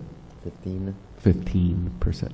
It's not a huge number, but even if it's 1 or 2, it's hard to say to them, we won't open the office. A couple of years ago, I actually came in, took over handing out the checks and sent my staff home because it was still awful out. And some of the people just called and said, I'll pick it up on Monday. But you have to make the effort. Other than maybe that possibility of, having a snow day on a payday, I mean, what is there? Just time savings and cost savings with just having everybody on direct deposit? There is, because if it was just a deposit slip, basically it's what people like myself who are under direct deposit, they can just throw it in my mailbox because the money's already in the bank. I don't have to physically get a hold of it. Sometimes we're chasing people down or people are calling us because they're working in a building and they have a meeting after school. Can you stay an extra 5-10 minutes so that I can come pick up my check on a Friday? Or we send somebody from here to the schools to deliver the checks. So it's a lot of chasing people down to give them a piece of paper so they can then, and it probably would benefit them too because they don't have to go to the bank. It goes there directly. There were a couple of concerns that they had. One was the Gates receipts. We have a staff person, and we only do this for basketball because it's one of the few times that you can actually figure out who's coming to watch the game, because there's an actual door that you can stand by and say you can't come in unless you buy a ticket. And their concern is there is a differential between adults paying to get into the game or students. And yet we hand the same, we have a big roll of ticket, so every time somebody pays to get in, we give them a ticket, and we keep a ticket so that we can match number of tickets to the amount of money collected. But the problem is the tickets are all the same. So they were like, how do you know how many of these are children tickets or student tickets and how many are adult tickets? So we've directed the athletic director to buy another colored set of tickets so we can now hand. It's a valid point. I hadn't thought about it. So that's going to be done this season when basketball starts up. The other one was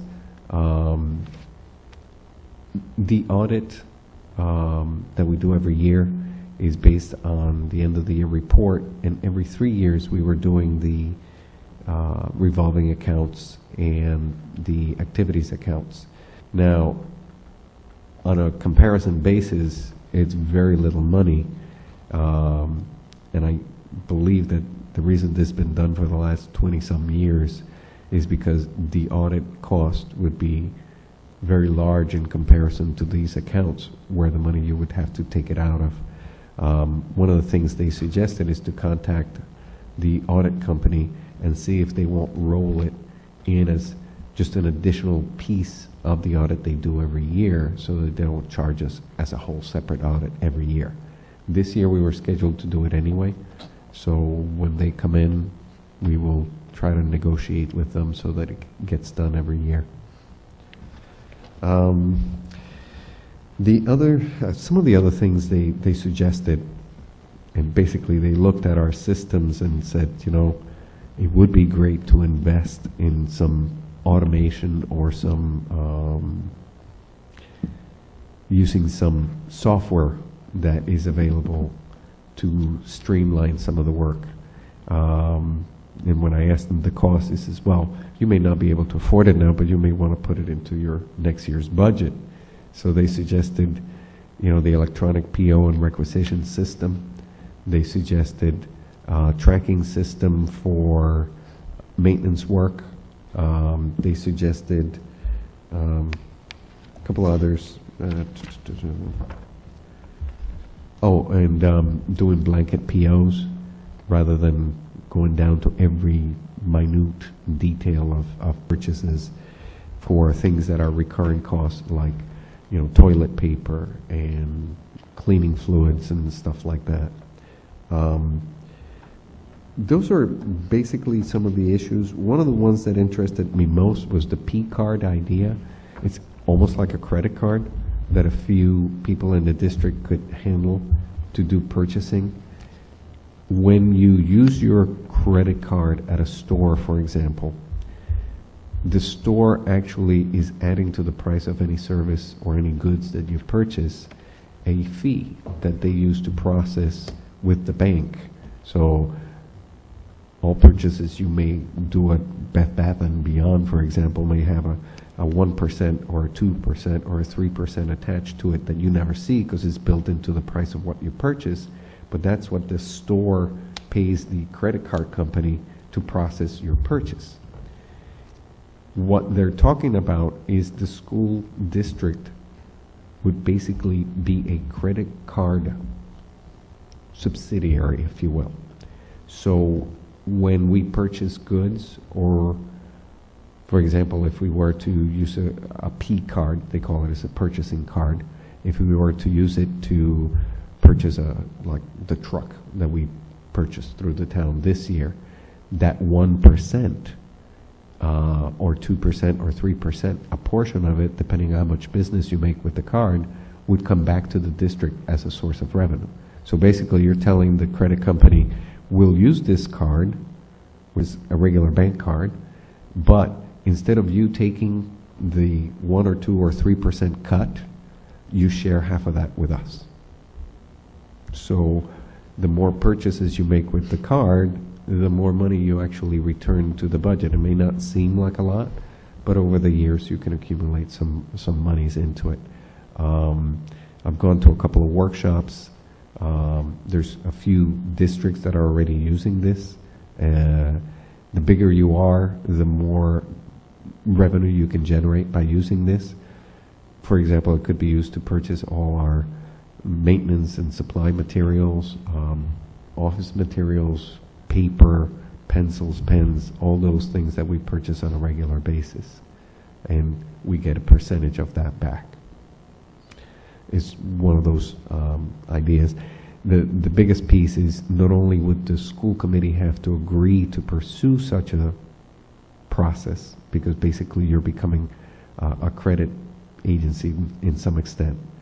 You're incurring credit, but also the town would have to approve it as well. It's part of the credit development for the town and the school. Look, how many, would most of our current vendors today accept that P card if that was something we looked into? I haven't explored it to that level. I know some of the bigger districts, I think Springfield is one of them that has the P card, but they're huge. So I think they have some leverage with their vendors to say, hey, I'm going to use this P card.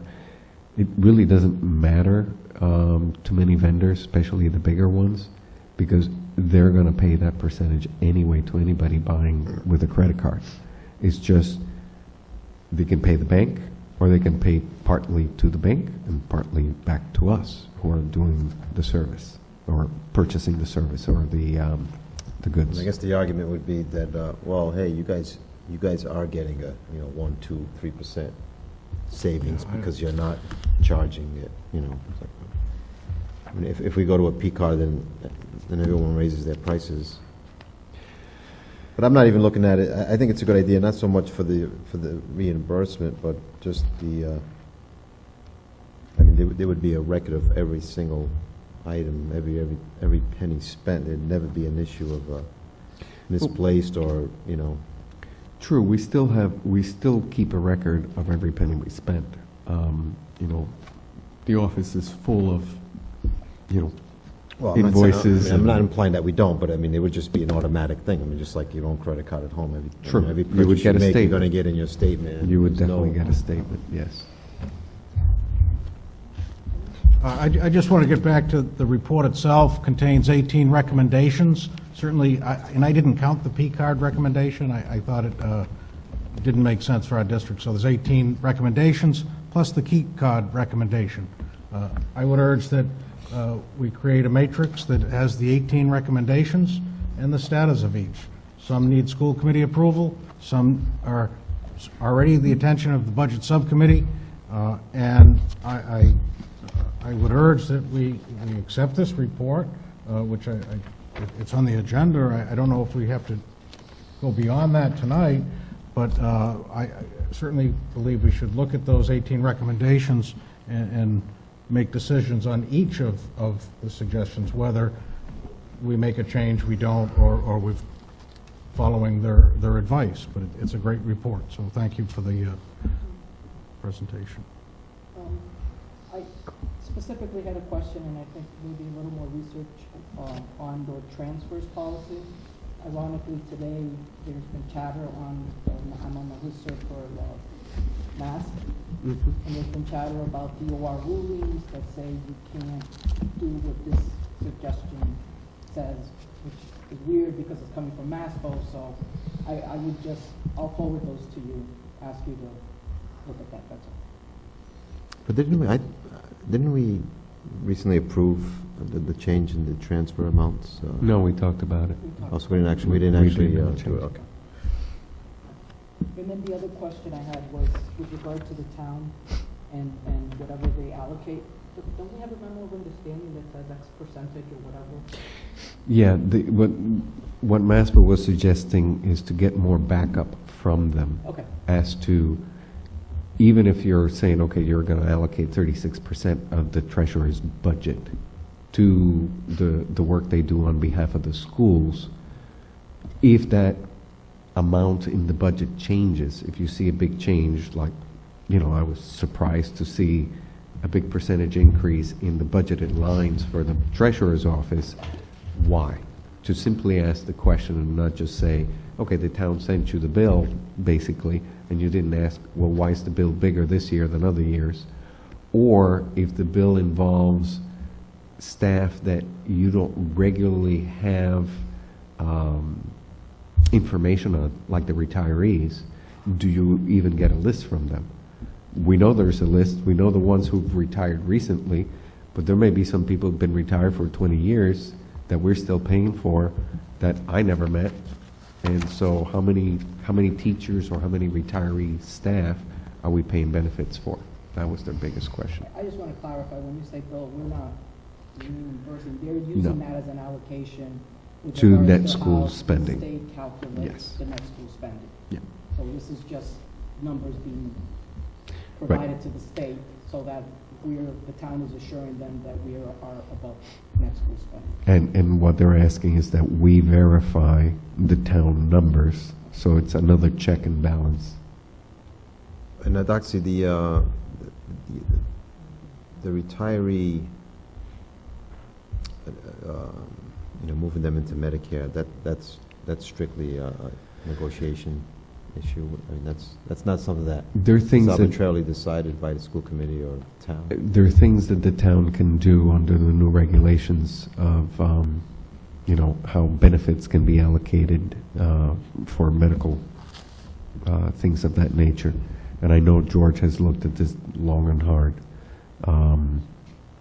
But some changes were done, but not many.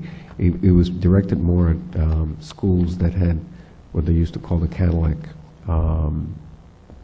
benefit packages, like Blue Cross, Master Blue Cross, Blue Shield, that let you go anywhere, and you were paying a huge amount in terms of the town was paying 90% and the staff were only paying 10%. We're at the minimum that the state allows, which is 50%. So there's not a lot of room to wiggle.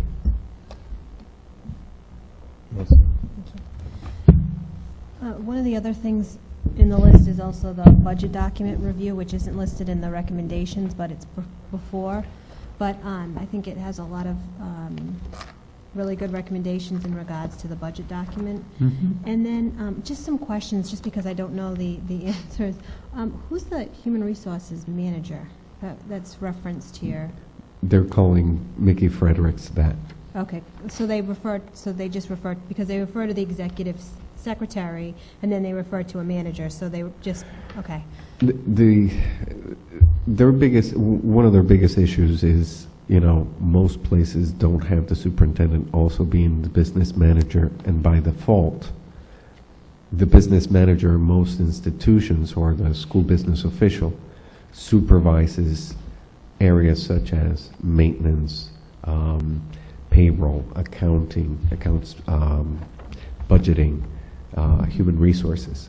So in this district, basically I do both things, but at the same time I have people in the office that's kind of their area of responsibility. So I kind of look over their shoulders to make sure things are happening in those departments, so to speak. But when you're a department of one and you have one supervisor, they're basically saying we're thin in terms of the people who are doing the work. Okay. All right, thank you. All right, anything else on the ASBO audit? Okay, next, school council member lists.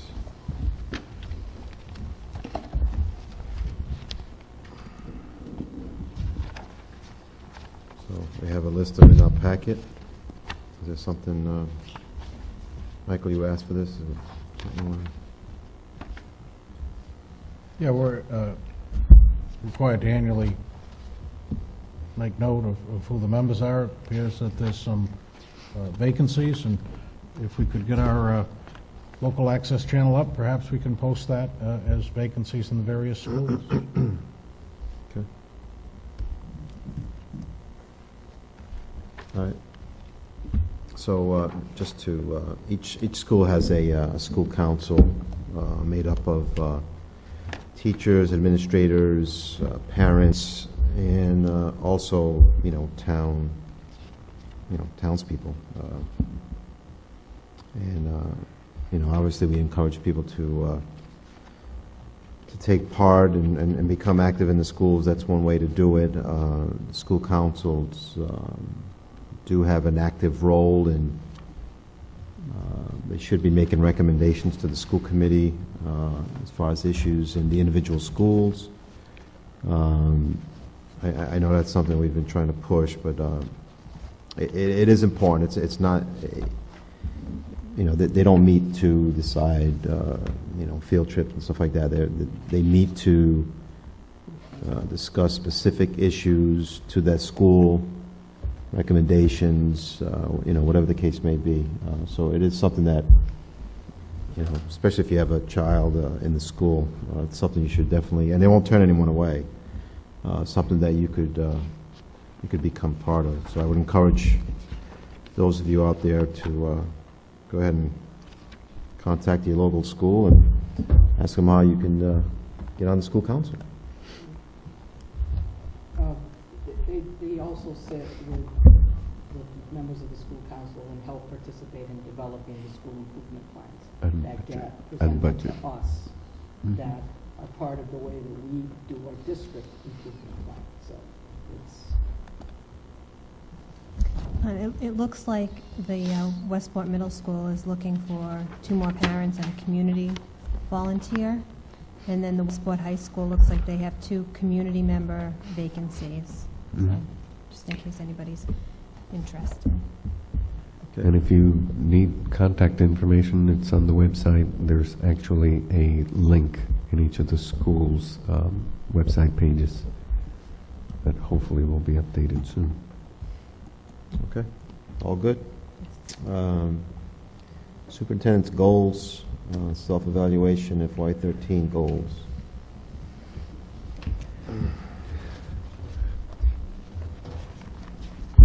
Last year, we presented to the school committee some goals. We tweaked them, came down to 6 goals.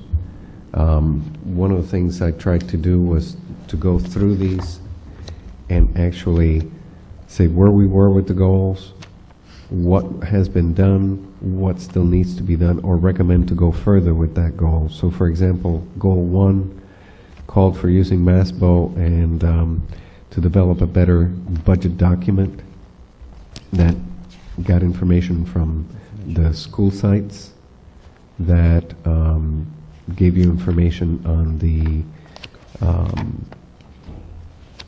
how the town is doing as a whole. And that's where I picked up some of the information from MSB, the MASBO financial reports. And basically, even though we did that, we created the executive document.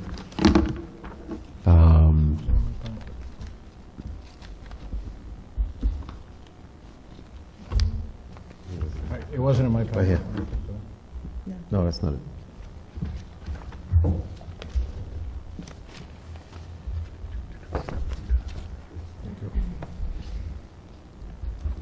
Sorry. So on that first goal, one of the things that I suggested is that we continue with that goal into FY14, trying to incorporate some of the recommendations that were in the MASBO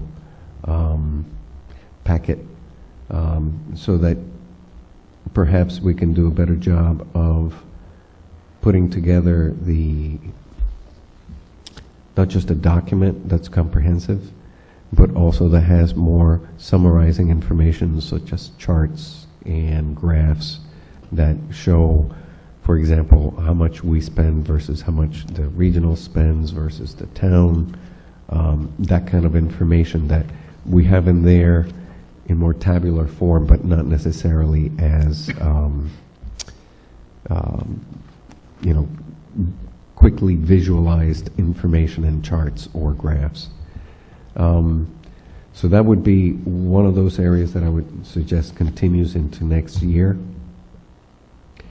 In terms of the Educator Evaluation Labor Management Committee, we actually spent quite a bit of time last year meeting every month, and in some cases meeting with individuals in between. It was the first year we actually implemented the new evaluation process. Some of the things that came out of those meetings are giving us guidance into how to do this again this coming year.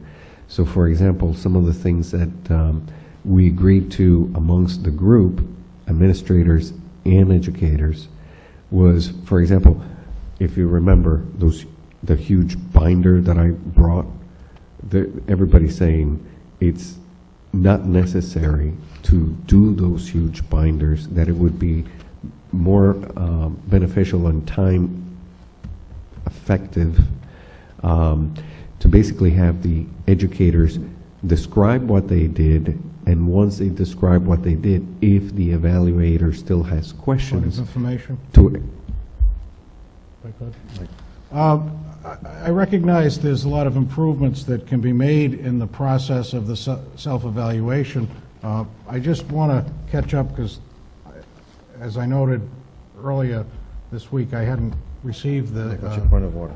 The point of order is, if we're going to stay on the agenda, I think we should accept the document. We're starting to get into improvements on a process, and I think that's outside the scope of accepting Dr. Colley's self-evaluation.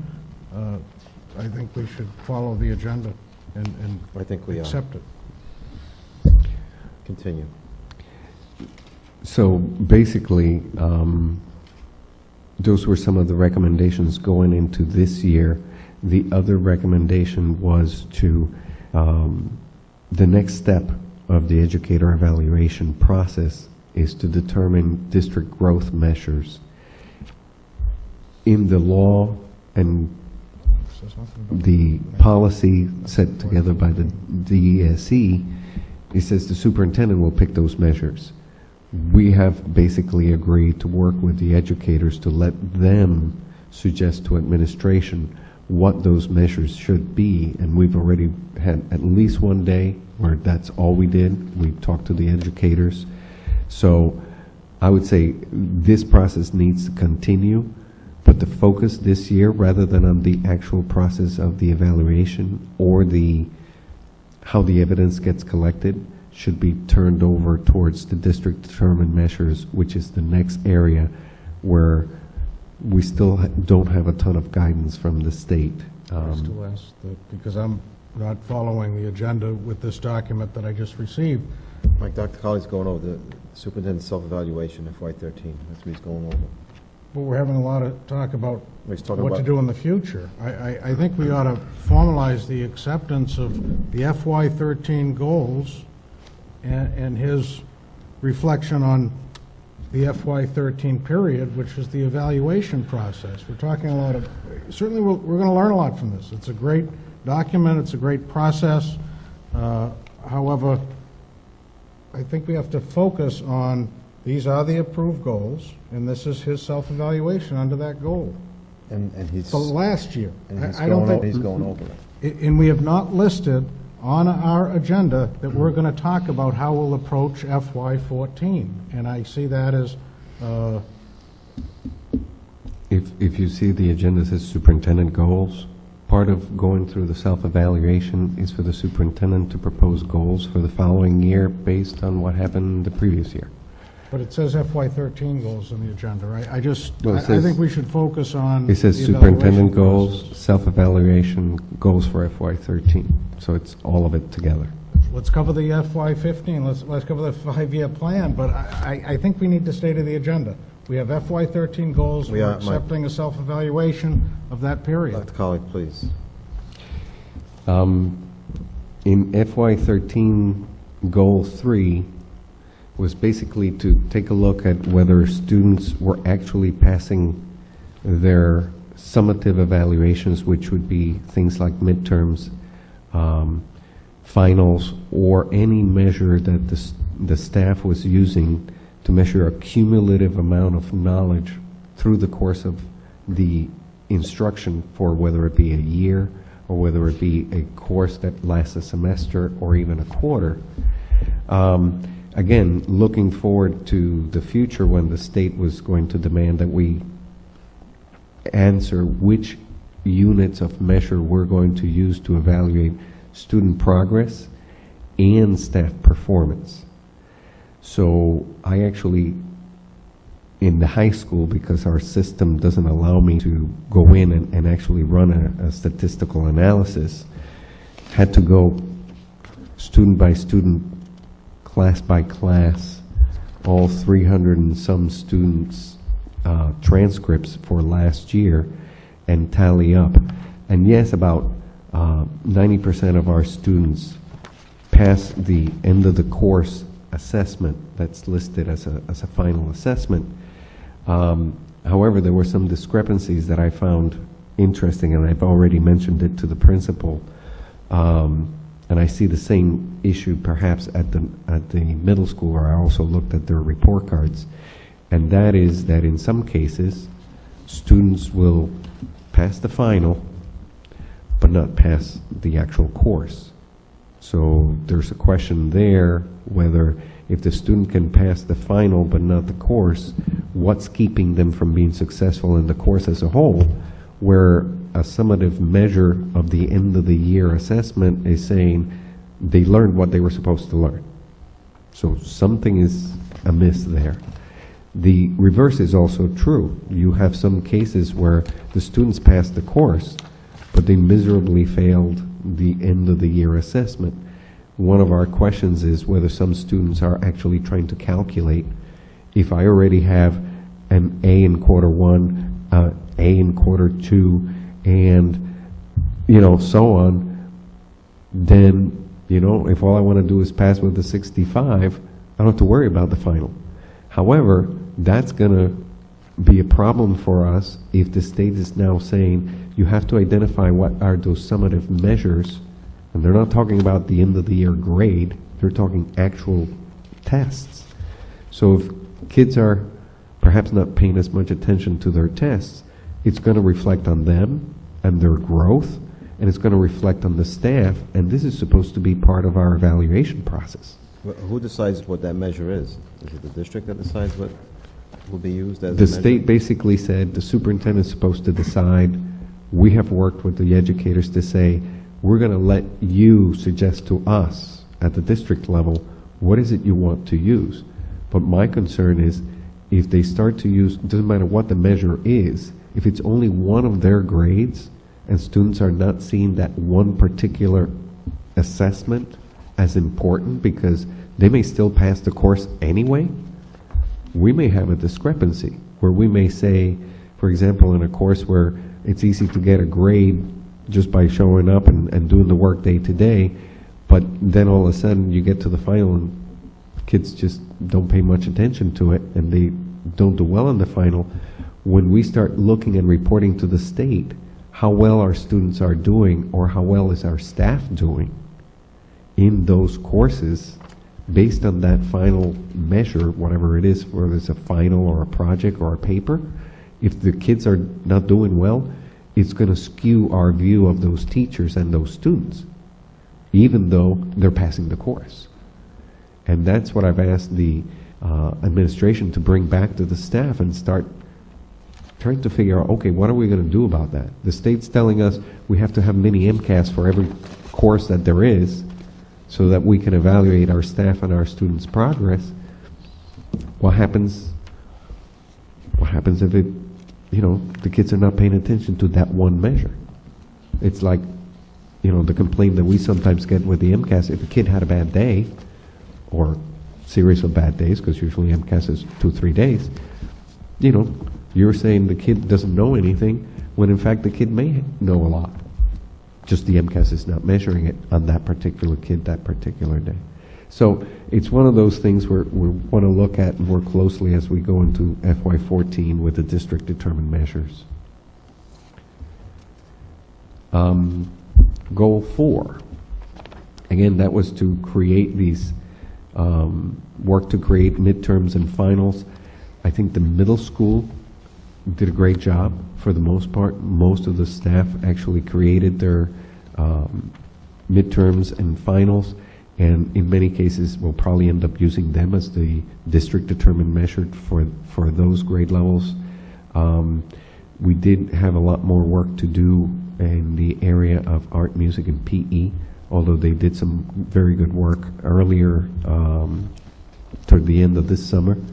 So I think by the end of this coming school year, we'll be well in our way to say to the state, here's our district determined measures for every course and every teacher. That's a goal for June. The state's going to require us to report to them what our district determined measures are. Goal 5, and this was a bit of a learning experience.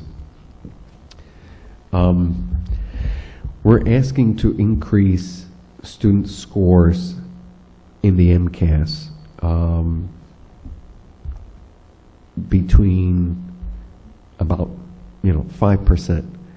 The concern is when you ask for 5% increase on scaled scores, it really translates to 3 or more questions or points.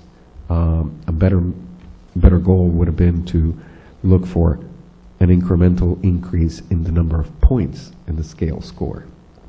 So it was a very high and lofty goal that we did not meet. About 60% of our students showed higher growth rates. But again, just like we presented the last school committee meeting, that the state's starting to see across the state, and even us here are seeing a flattening of the growth profile or the increase in scores of the students. We saw it here. So I gave you some trend data of the grade 4, and then an increase that you see year to year, the same students moving from grade 4 to grade 5 to grade 6, 7, 8, and so on. We see the students increasing in their performance, but it's mixed. It depends on the classroom that they're in. It depends on some students go up, some students go down. So there's still a lot of data gathering that we need to do at those grade levels. We have a new math program at the elementary school. We're starting to see a small increase in the performance of fourth grade, third and fourth grade actually for math. We're starting to not just pilot, but actually implement a math program at the middle school. So I'm hoping to see some of that begin to trickle in. And the one part that I would suggest for next year is taking a look at the writing program.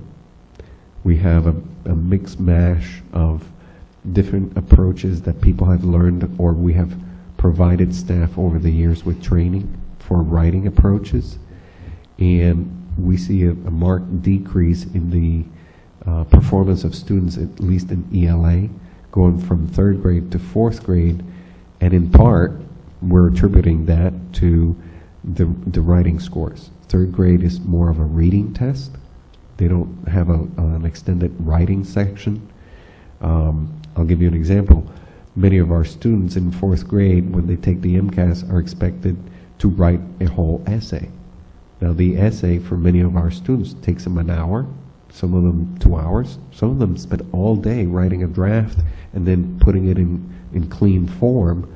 So my question has been to the principals and the staff, when do we actually ask fourth grade students on any given day of the year to write for that long?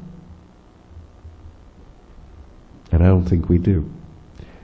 I think what we do is we break down the task of writing an essay into little parts. Today we'll write the introduction. Tomorrow we'll write the first paragraph.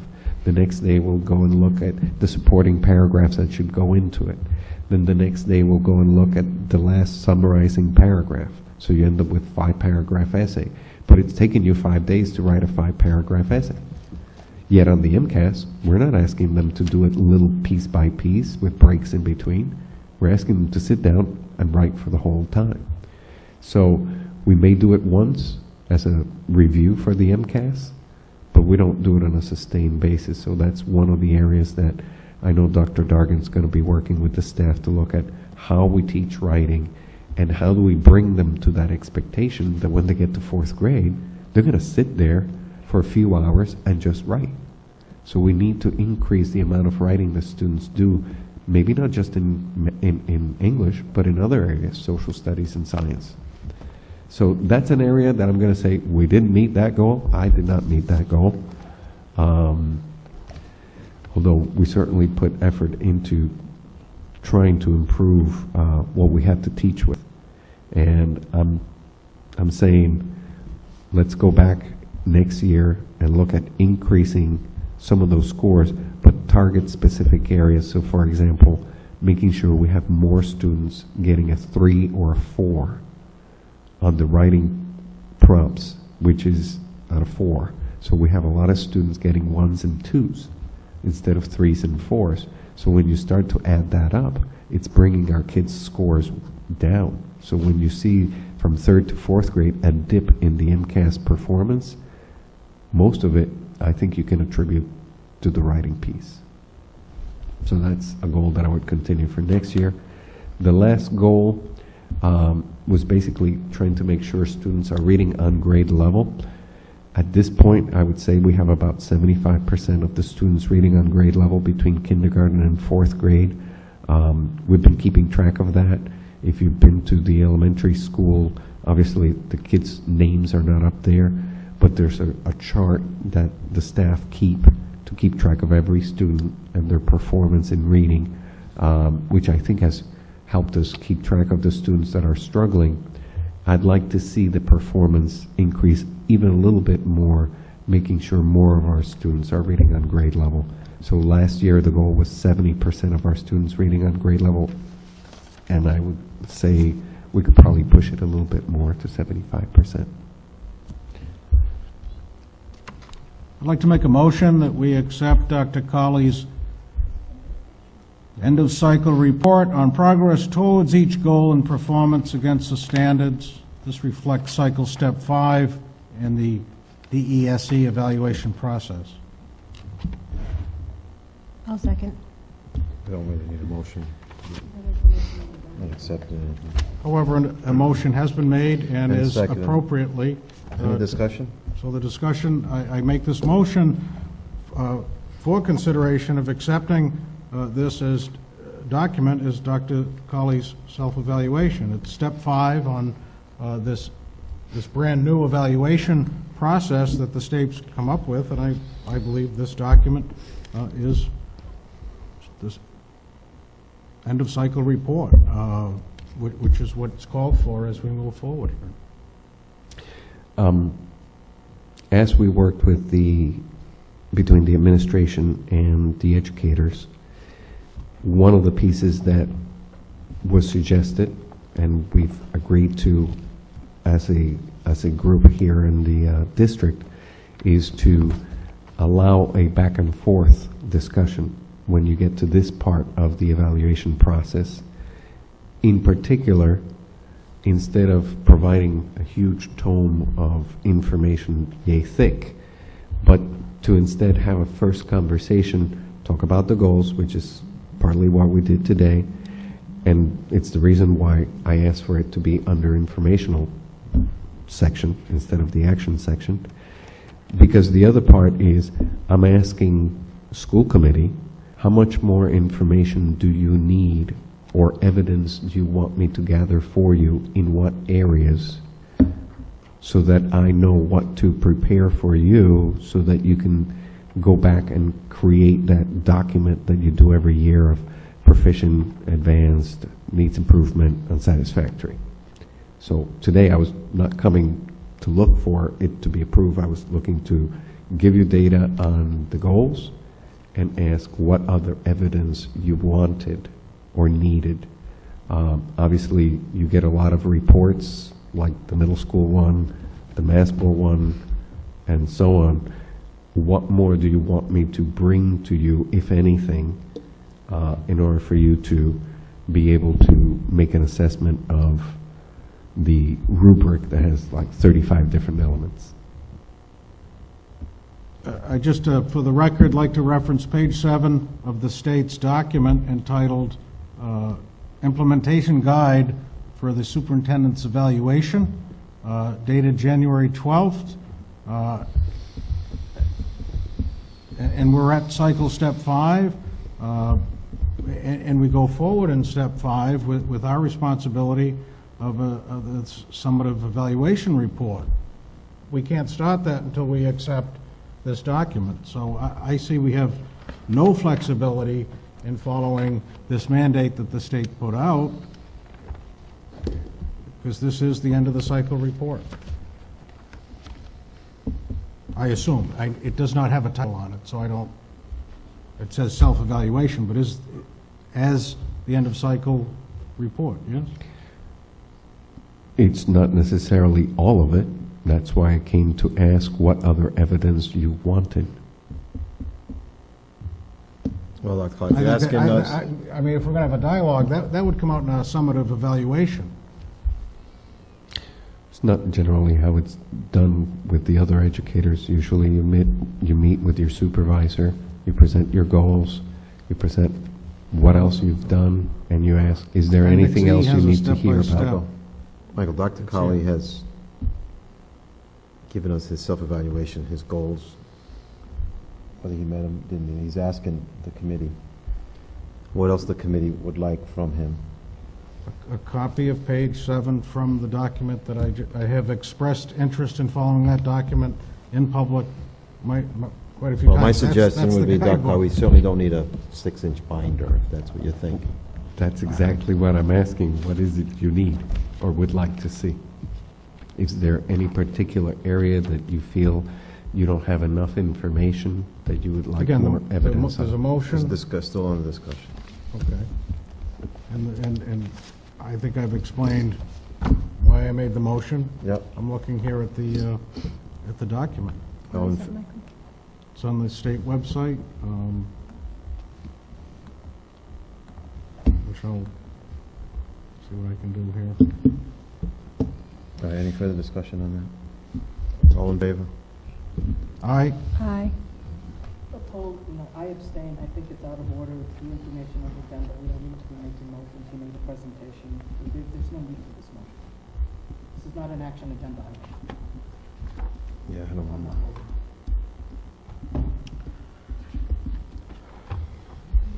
Yeah, I don't think it's needed either. I abstain. No. I think it's trying to make this final. I think it's just it's a step in the process.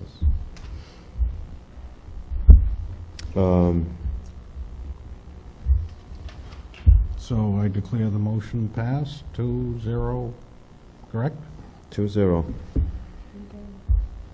I just didn't know if he declared it. I was asking. him Motion to passes. Declare it.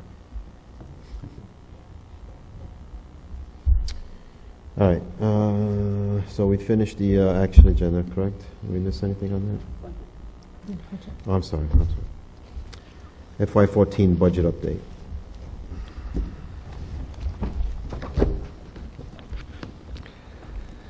Looking through September, we are almost done with the end of the year report. We found out today that there was one bill in the revolving accounts under the green projects, so we have to amend one section of the report. However, we're looking at the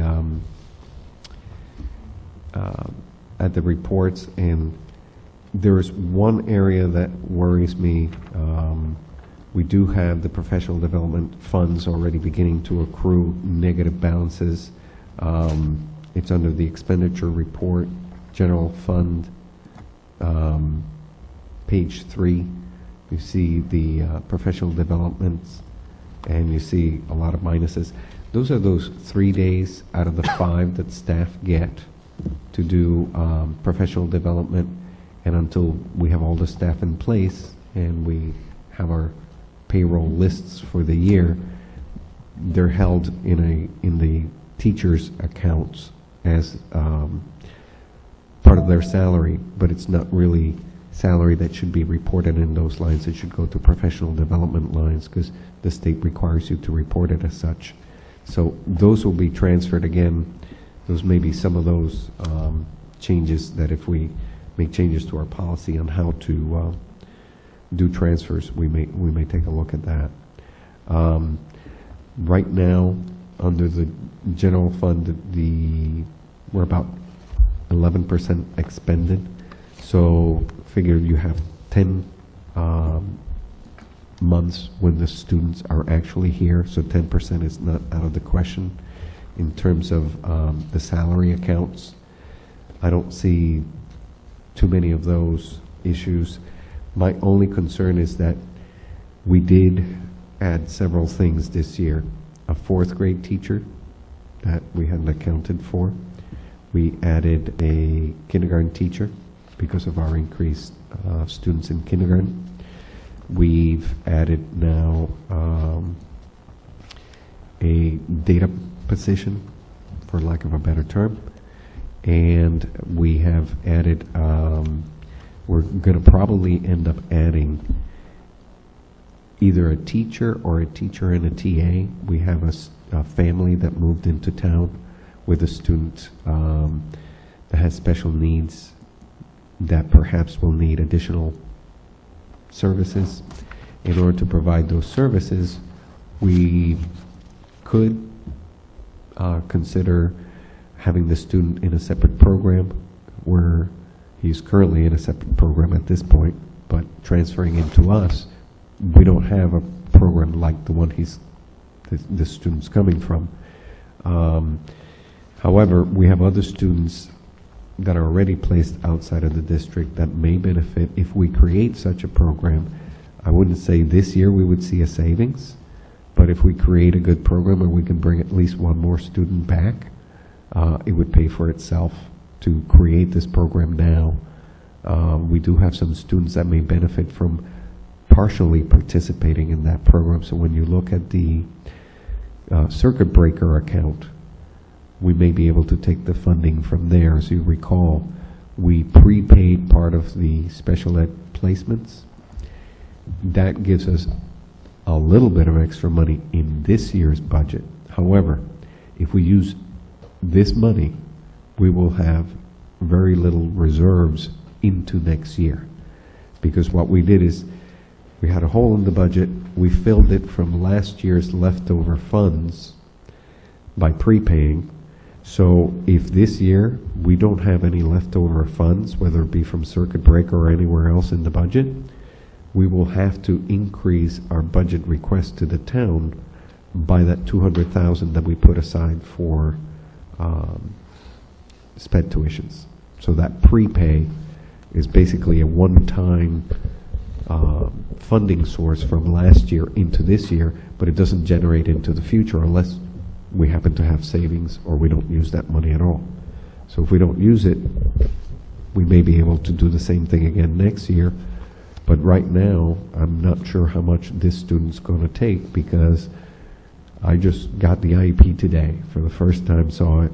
I know Dr. Dargan and Elaine Santos are looking at, what would it take to service the needs of this child here. We may be able to do that. If not, we will certainly have to look for an outside placement. We have another student that may have a similar profile, and right now the student is at an out-of-district placement. So we kind of know what it would cost to send them off if it's something similar.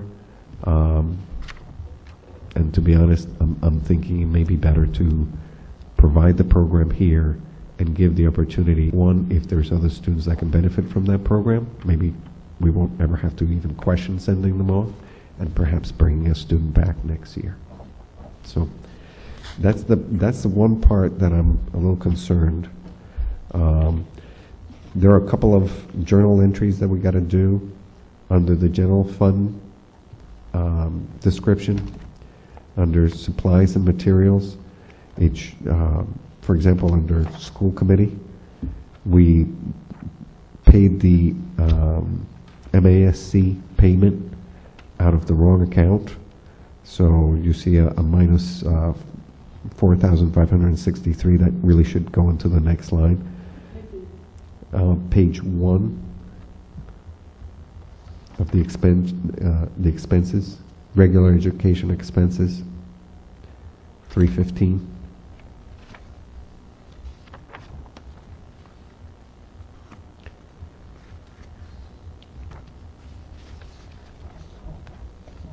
She hit the wrong account. We just happened to pick that up. In terms of, we do have a series of expenditures that went into this year's budget, and we need to transfer monies out of maintenance for the building security. There was some work because we made the choice at the very last minute to improve our security systems.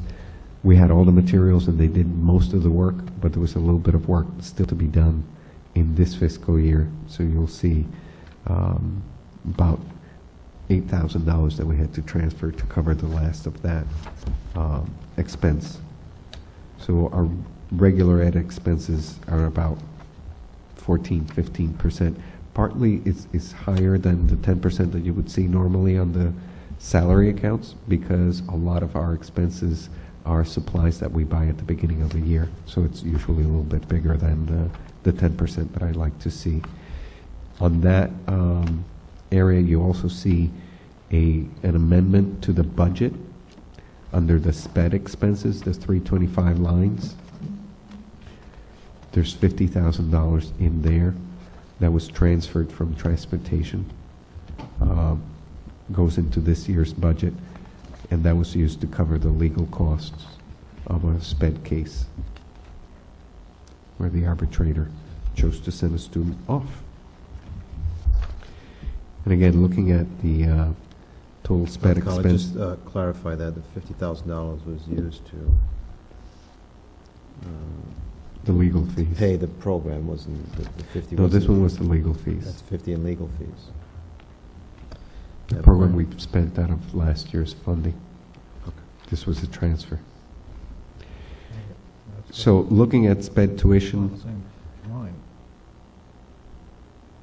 Mike, any other question on Just that? clarify, the 50,000, we approved that transfer? Yeah. Yeah, I thought we did. So I just wanted, It just hit this year's, because it's out of a revolving account, it just hit this year's budget.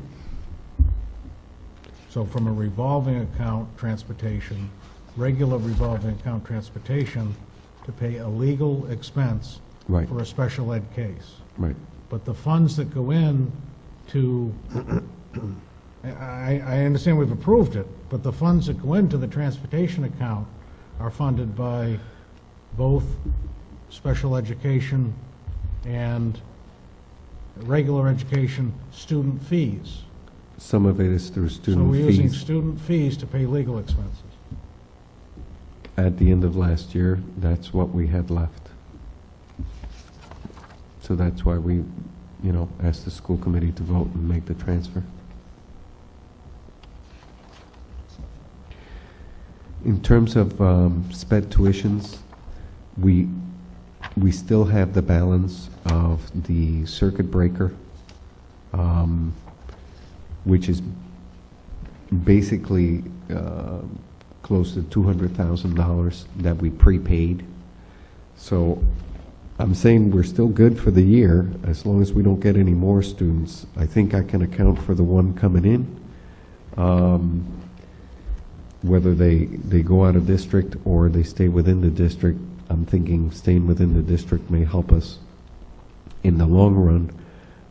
However, I'm a little concerned of continually using the prepay system to simply pay for what we actually need. The prepay was one idea to create. Mrs. Sullivan at one point in time had requested to see if we could create a revolving account or a stabilization fund for just special ed. Basically, this is a way that you could do that, move monies from one year to the next, but when you reduce the budget in the following fiscal year and then you prepay, you're basically locking yourself to paying that amount every year and coming up with that amount left over to pay the following fiscal year, unless you add it to the budget. So it's one of those things that hopefully the budget subcommittee meeting and the budget process as a whole will take into account for next year. If you go through regular transportation and expenses, the general fund, you will see the $50,000 deduction. So that, as you remember, we were carrying a balance in that account. And this year will be used for that. So our account balance won't be as big as it used to be. Taking a look at the revolving accounts, preschool shows a negative balance. That's basically because we collect the fees or tuition for the preschoolers as we go through. Each year, we've been biting a little bit more out of the balance. So we haven't increased the tuition fees as much perhaps as we could. We're projecting a balance of just about $1,000 at the end of this year. So hopefully we won't lose any students from the program, and hopefully everybody will pay so that that account can stay positive at the end of the year. The athletics, remember that we did reduce the activity fees. Actually, we kept the activity fees, we reduced the athletic fees, so we're expecting to see that carry forward balance to reduce again towards the more historic 20,000 a year or so.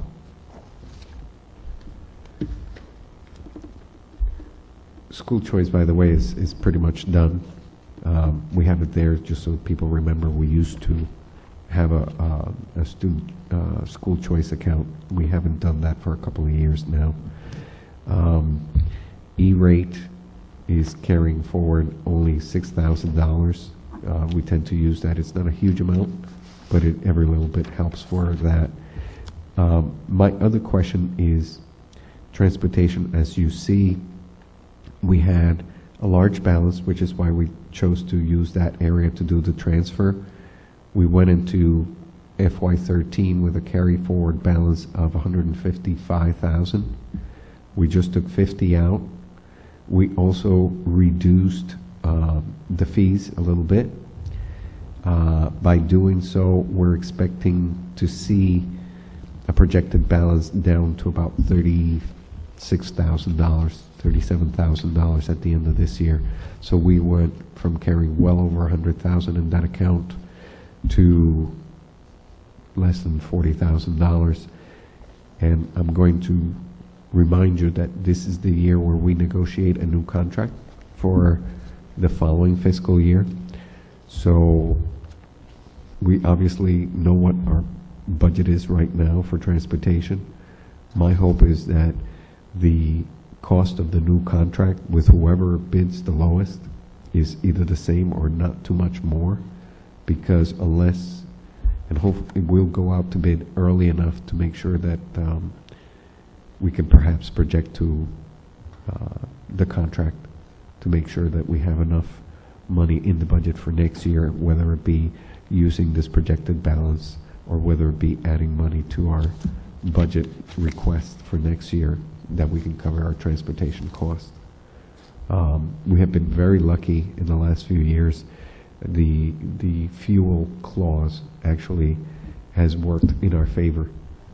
We expected to see large increases in fuel costs, supply and demand, and believe it or not, our wholesale prices for diesel fuel have stayed very stable, and in some cases even gone down over the course of the year. So we have not had to pay a premium, so to speak, for the amount of fuel that the buses are using. It was one of those ways to cost share the risk of the rising price of fuel. But if it goes down, then we get a benefit because we pay them less on a month-to-month basis based on the number of miles the buses run and the estimated gas mileage that those buses will run year to year, month to month. School lunch is another area where, thanks to the 6-cent increase that Michelle talked about, and the 25-cent increase to the food charges for lunches, we're projecting more or less to stay even. If we had not done these things, the trend would have been to basically deplete the school lunch balance in a year or two at the most. So at this point, we're projecting a balance of about $55,000, which may be enough to replace one piece of equipment of some of the old pieces of equipment that we have that are 40, 50 years old, that if they die, there's no fixing them. We would just have to replace them. So I feel a little bit more confident that we may be able to replace something like one of the ovens if they go down. And then again, the circuit breaker, the reason why it shows a negative right now is because right now we haven't received the first cycle of circuit breaker. We're still waiting for the last paycheck, or we were as of September 30th. But we're still projecting a balance of $124,000, which, as I said, will probably be gone in dealing with the student that just came into the system. So the only thing that's left in the circuit breaker is the carry forward, the prepays. Dr. Collins, the transportation, the school lunch, where am I not seeing that 55 balance? If you go in the school lunch, see where it says, let me get there, where it says carry forward balance. You're talking the lunch or the transportation? Lunch. Lunch. Year to year, we try to take a slice in time and determine what the carry forward balance is. So in previous years, we had like almost $70,000. Food prices went up. We went down to about $45,000 of carry forward balance. Then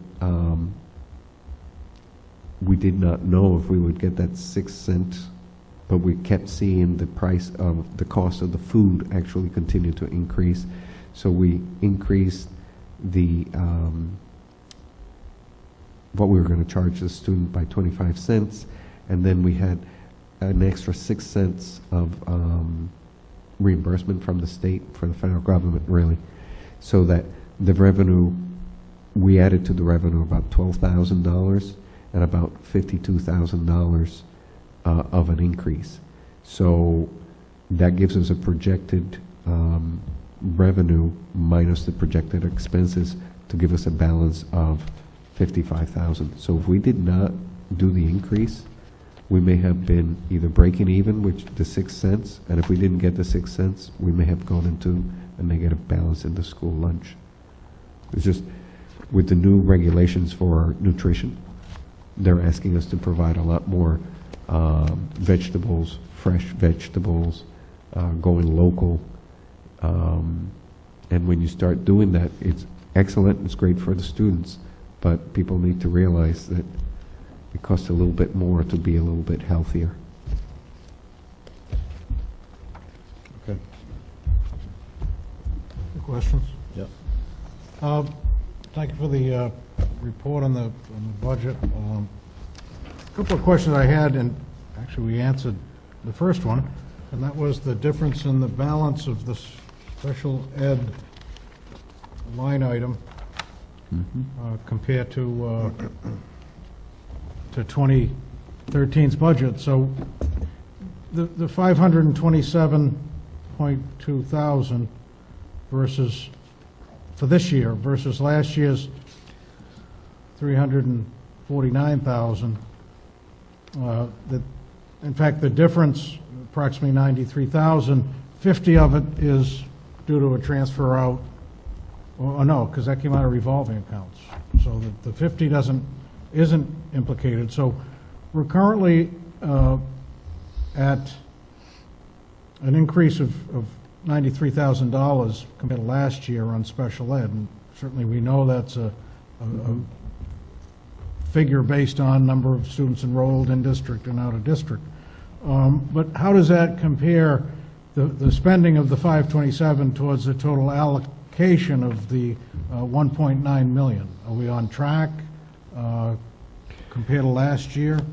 Right now, we're on track compared to last year. Like I said, we did two things. One good thing is the state is finally, and I'm cautiously optimistic that the state is going to stick to the 75% reimbursement, which hasn't happened in decades. If they do, we were projecting a balance of about $124,000, $125,000. That was our saving grace if we had any more kids coming in than the ones we have in out-of-district placements.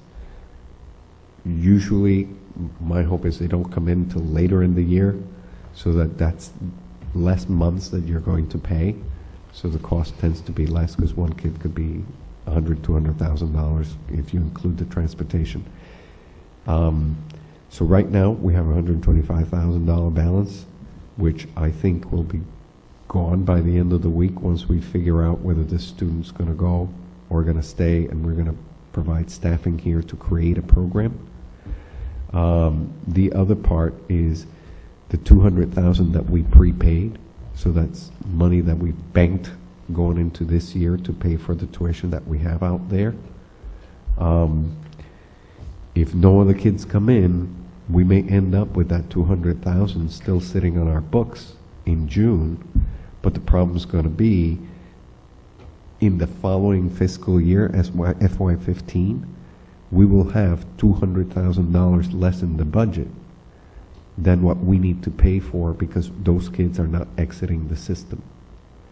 So we will need that $200,000 to prepay, so we don't have to go back to the town and ask for that money. If any other students come in, which inflates the amount of tuitions, which would then continue to, or we would assume would continue into following years, because the student, usually they don't come in the last year of their education, then that means that we would, by however much that student or two students or however many students cost, it's how much money we will have to add to fiscal year 15 in order to remain budget neutral with special ed? Or we have to transfer out of other areas of the budget? And so it appears that we're on track for comparing that to last year's flow. A few comments as we were going through the budget. We did talk about unexpected special ed out-of-district expenses. And as much as there is concern for the level of those costs, we've also talked about the 75% reimbursement. Is there a cap on that 75% of our outside expenditures, or we get reimbursed 75%? It's reimbursement on the most expensive students. It's not all students on special ed that receive the reimbursement.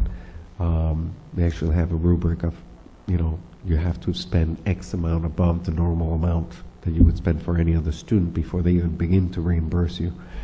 But that reimbursement rate has gone down as low as almost 45% in previous years.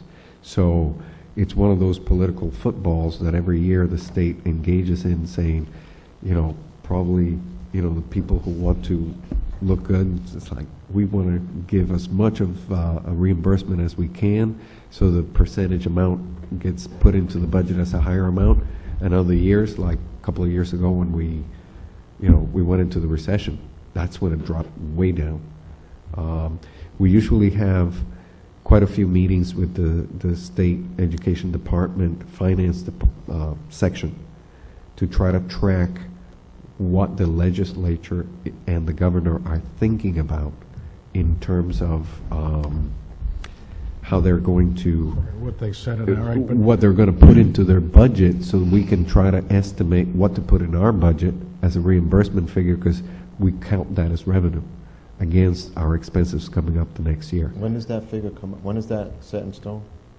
When the governor signs the budget, and usually that's after our budget cycle is done over with and the town has already voted. So a few years, for the last couple of years, we were a few percentage points off. So we budgeted at the previous year, and the governor and the legislature gave us a few more. That's where the 200,000 extra came in. That's where we were able to put it in. Yep. But this year, we went at 75. They're still saying they're going to be at 75.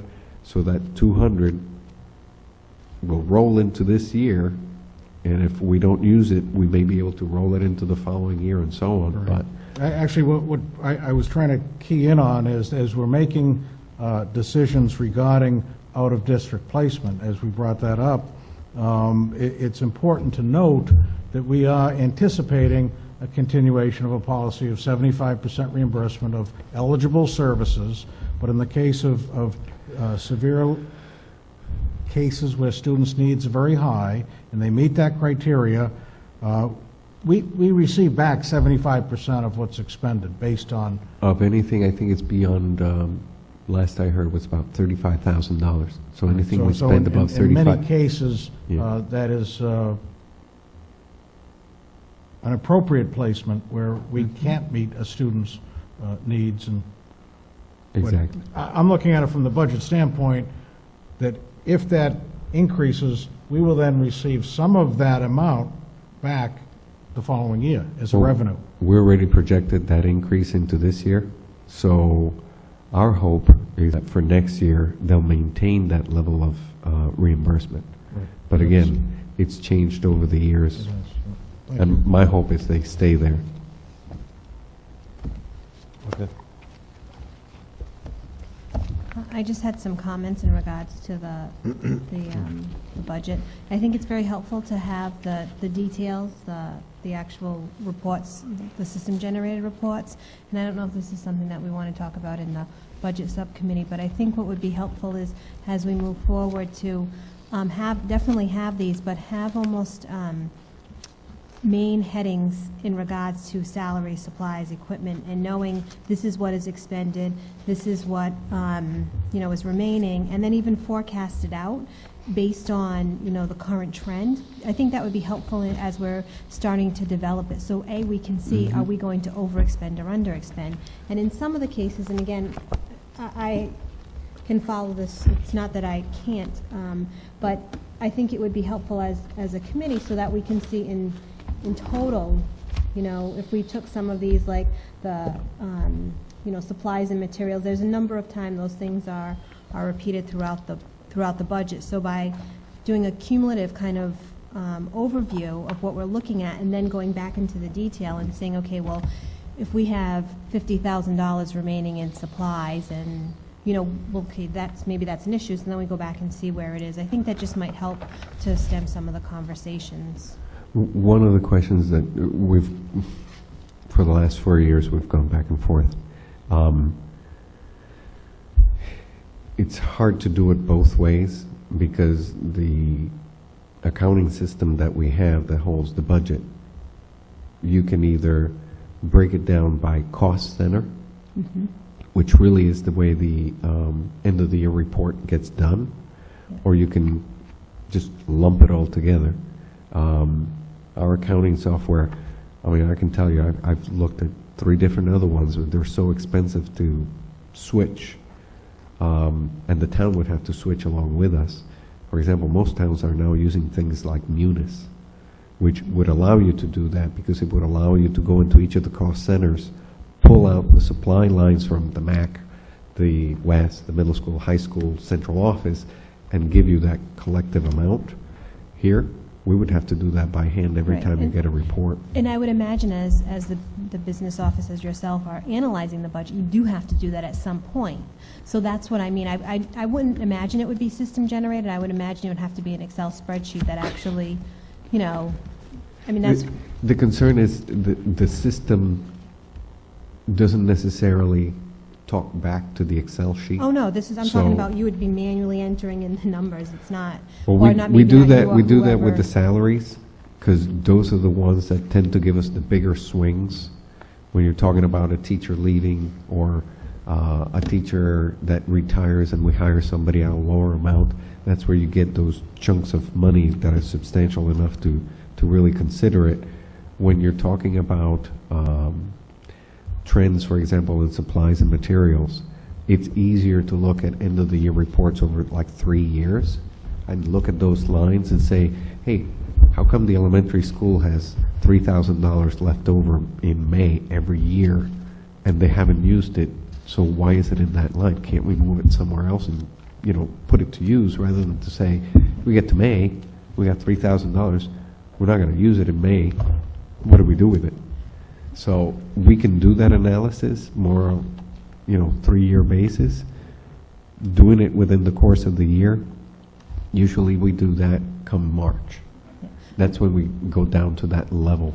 I'm just thinking, and also in regards to the recommendations from MASBO, I mean, some of those things that they recommend, I don't think wouldn't be system generated. I would imagine they're going to have to be, you know, doing graphs and all of that. That's going to then come into doing... Munis so. could do it.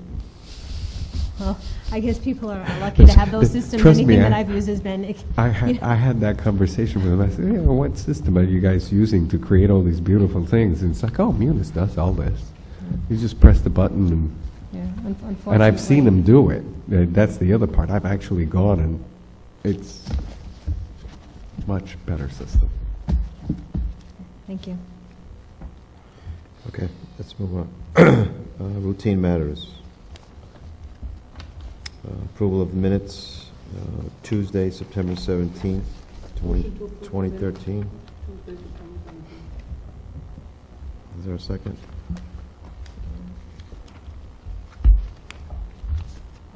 Second. Discussion? 17? September 17th.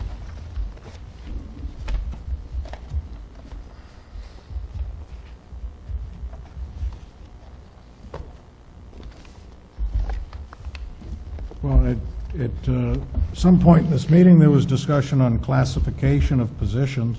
Not sure that I see that reflected. However, it's reflected as general discussion, but there seems to be some question.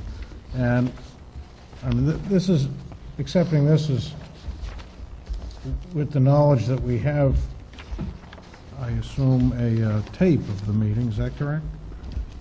This doesn't say that. So we There's have, the DVD. it says it after we accept it,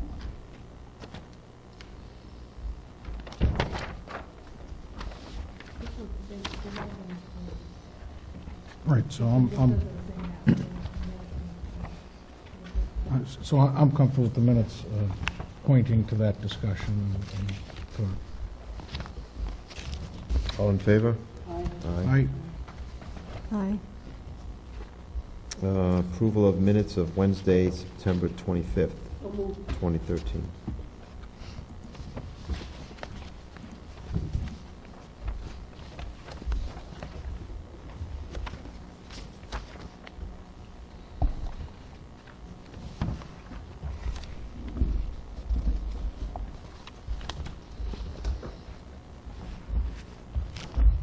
Was there something? No. Oh, sorry. Any discussion?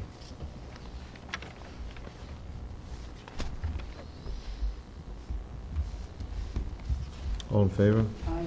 Aye. School correspondence. I'm not sure if I can vote, I came in late, so I can, so I voted aye. I will vote aye. Aye, Right. too. I don't know if you got mine. Aye, aye, aye. All right, so we got a couple of magazines here, guys, take a look at. Yes, ma'am. Yes, yes. Are you gonna deal with this? Steve Lombard, November 1st? Meeting, Oh, actually, there were several things I was going to put under new business or correspondence, whichever way you want to have it. I've gotten some information from the town business manager. They're basically going to have a fall town meeting to deal with their issue with the arbitration with the police. If there was any other warrants that people wanted to put in for that meeting, they needed to bring them in. We didn't have anything in particular that we needed to put in.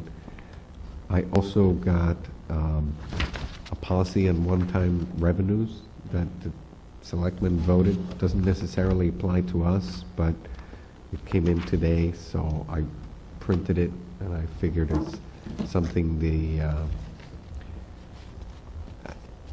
just good information for the school committee and the policy subcommittee and the budget development. And I went to the capital improvement planning committee and got their information. I did inform them that we hadn't received anything back from MSBA, but that if we did, this may be something that we recommend. That is the first step in talking to, if the MSBA accept the SOIs, that we would do something with NASDAQ or a similar company to do a master plan type approach to figure out what we're going to do with the buildings. So they at least know that that's in the works, but that we haven't received anything from MSBA yet. Any requests for the next meeting? Agenda requests? Yes. First item is similar to what we just spoke about, and that's with the pending deadline of November 1st for warrant articles on the fall town meeting. If No, we- this is for spring. November Wait. 1st is for spring town meeting? It says annual town meeting, that's why I asked. To me, That's very that meant the spring town meeting. I believe that's the annual, Sullivan left, Mr. Sullivan left, so, it seems early for the, Well, that's what okay. raised the flag in my mind. Yeah. And he also was asking departments, and again, school committee and schools should participate with the town, but they had accelerated their process light years. You know, last year we're asking all the departments in the town to bring in their budgets mid-February. Now he's saying that he wants to have a budget finished by December. I have to tell you, just getting the school councils, as you saw, there's still a few vacancies, getting them to look at the district improvement plan, the school improvement plans, and having the principals get up to speed and say, what is it we need for next year? You're projecting way in advance of when we used to project. We won't even have figures from HR1, which is the House budget report, which usually comes out in February. But he wants them ahead of time. I think they're worried about dealing with the substantial liability of the police arbitration.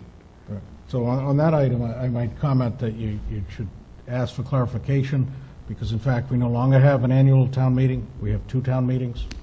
They're not annual, there's 2 town meetings. There's a spring and a fall. So it was confusing, I agree, and seems very early for the spring town meeting. The other items I believe should look at, we'll soon be having a budget subcommittee report, probably as early as the next meeting. Secondly, I would like to know, and this is something for Dr. Colley, perhaps to check in with the town administrator, is there an impact from Obamacare on the municipal's responsibility to provide health insurance? I mean, the core, that's what Obamacare is all about. It calls for 65% coverage from large companies, of companies of certain size. We don't meet that deliverable. Do we need to budget more for our health care insurance? That's one of the questions that has been asked. So that came up recently. And I assume we'll be finishing Cycle 5 on the, with the summative evaluation report, which is our responsibility in the near future, I assume, beginning in November. But, so Budget Subcommittee, new business for next meeting. And we need to post a policy meeting as soon as possible. And can I also ask Something like- again, Policy subcommittee meeting. Okay. dress code and how the principals deal with the policy that we have set up for dress code? Even though it's policy, we talked about it in policy already, so I think it needs to get talked about here.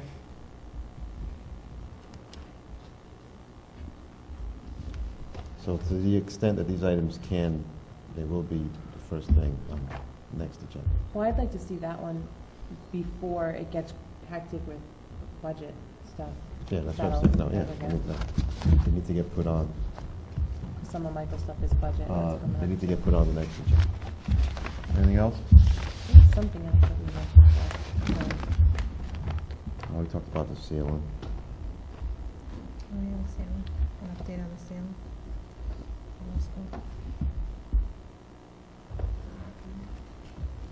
All right, is that it? Somebody make a motion to adjourn? Oh, comments and statements from the public, I'm sorry. Seeing none? Motion to adjourn? Second. That's not the motion Yeah, do that I we- would vote for if you're having any discussion. There's a specific motion to it. Yeah, but that's a separate meeting. The executive is separate. Oh, Two yeah. separate Yeah, postings. that's a second. Aye. All in favor? Aye. Aye. Aye. Meeting adjourned.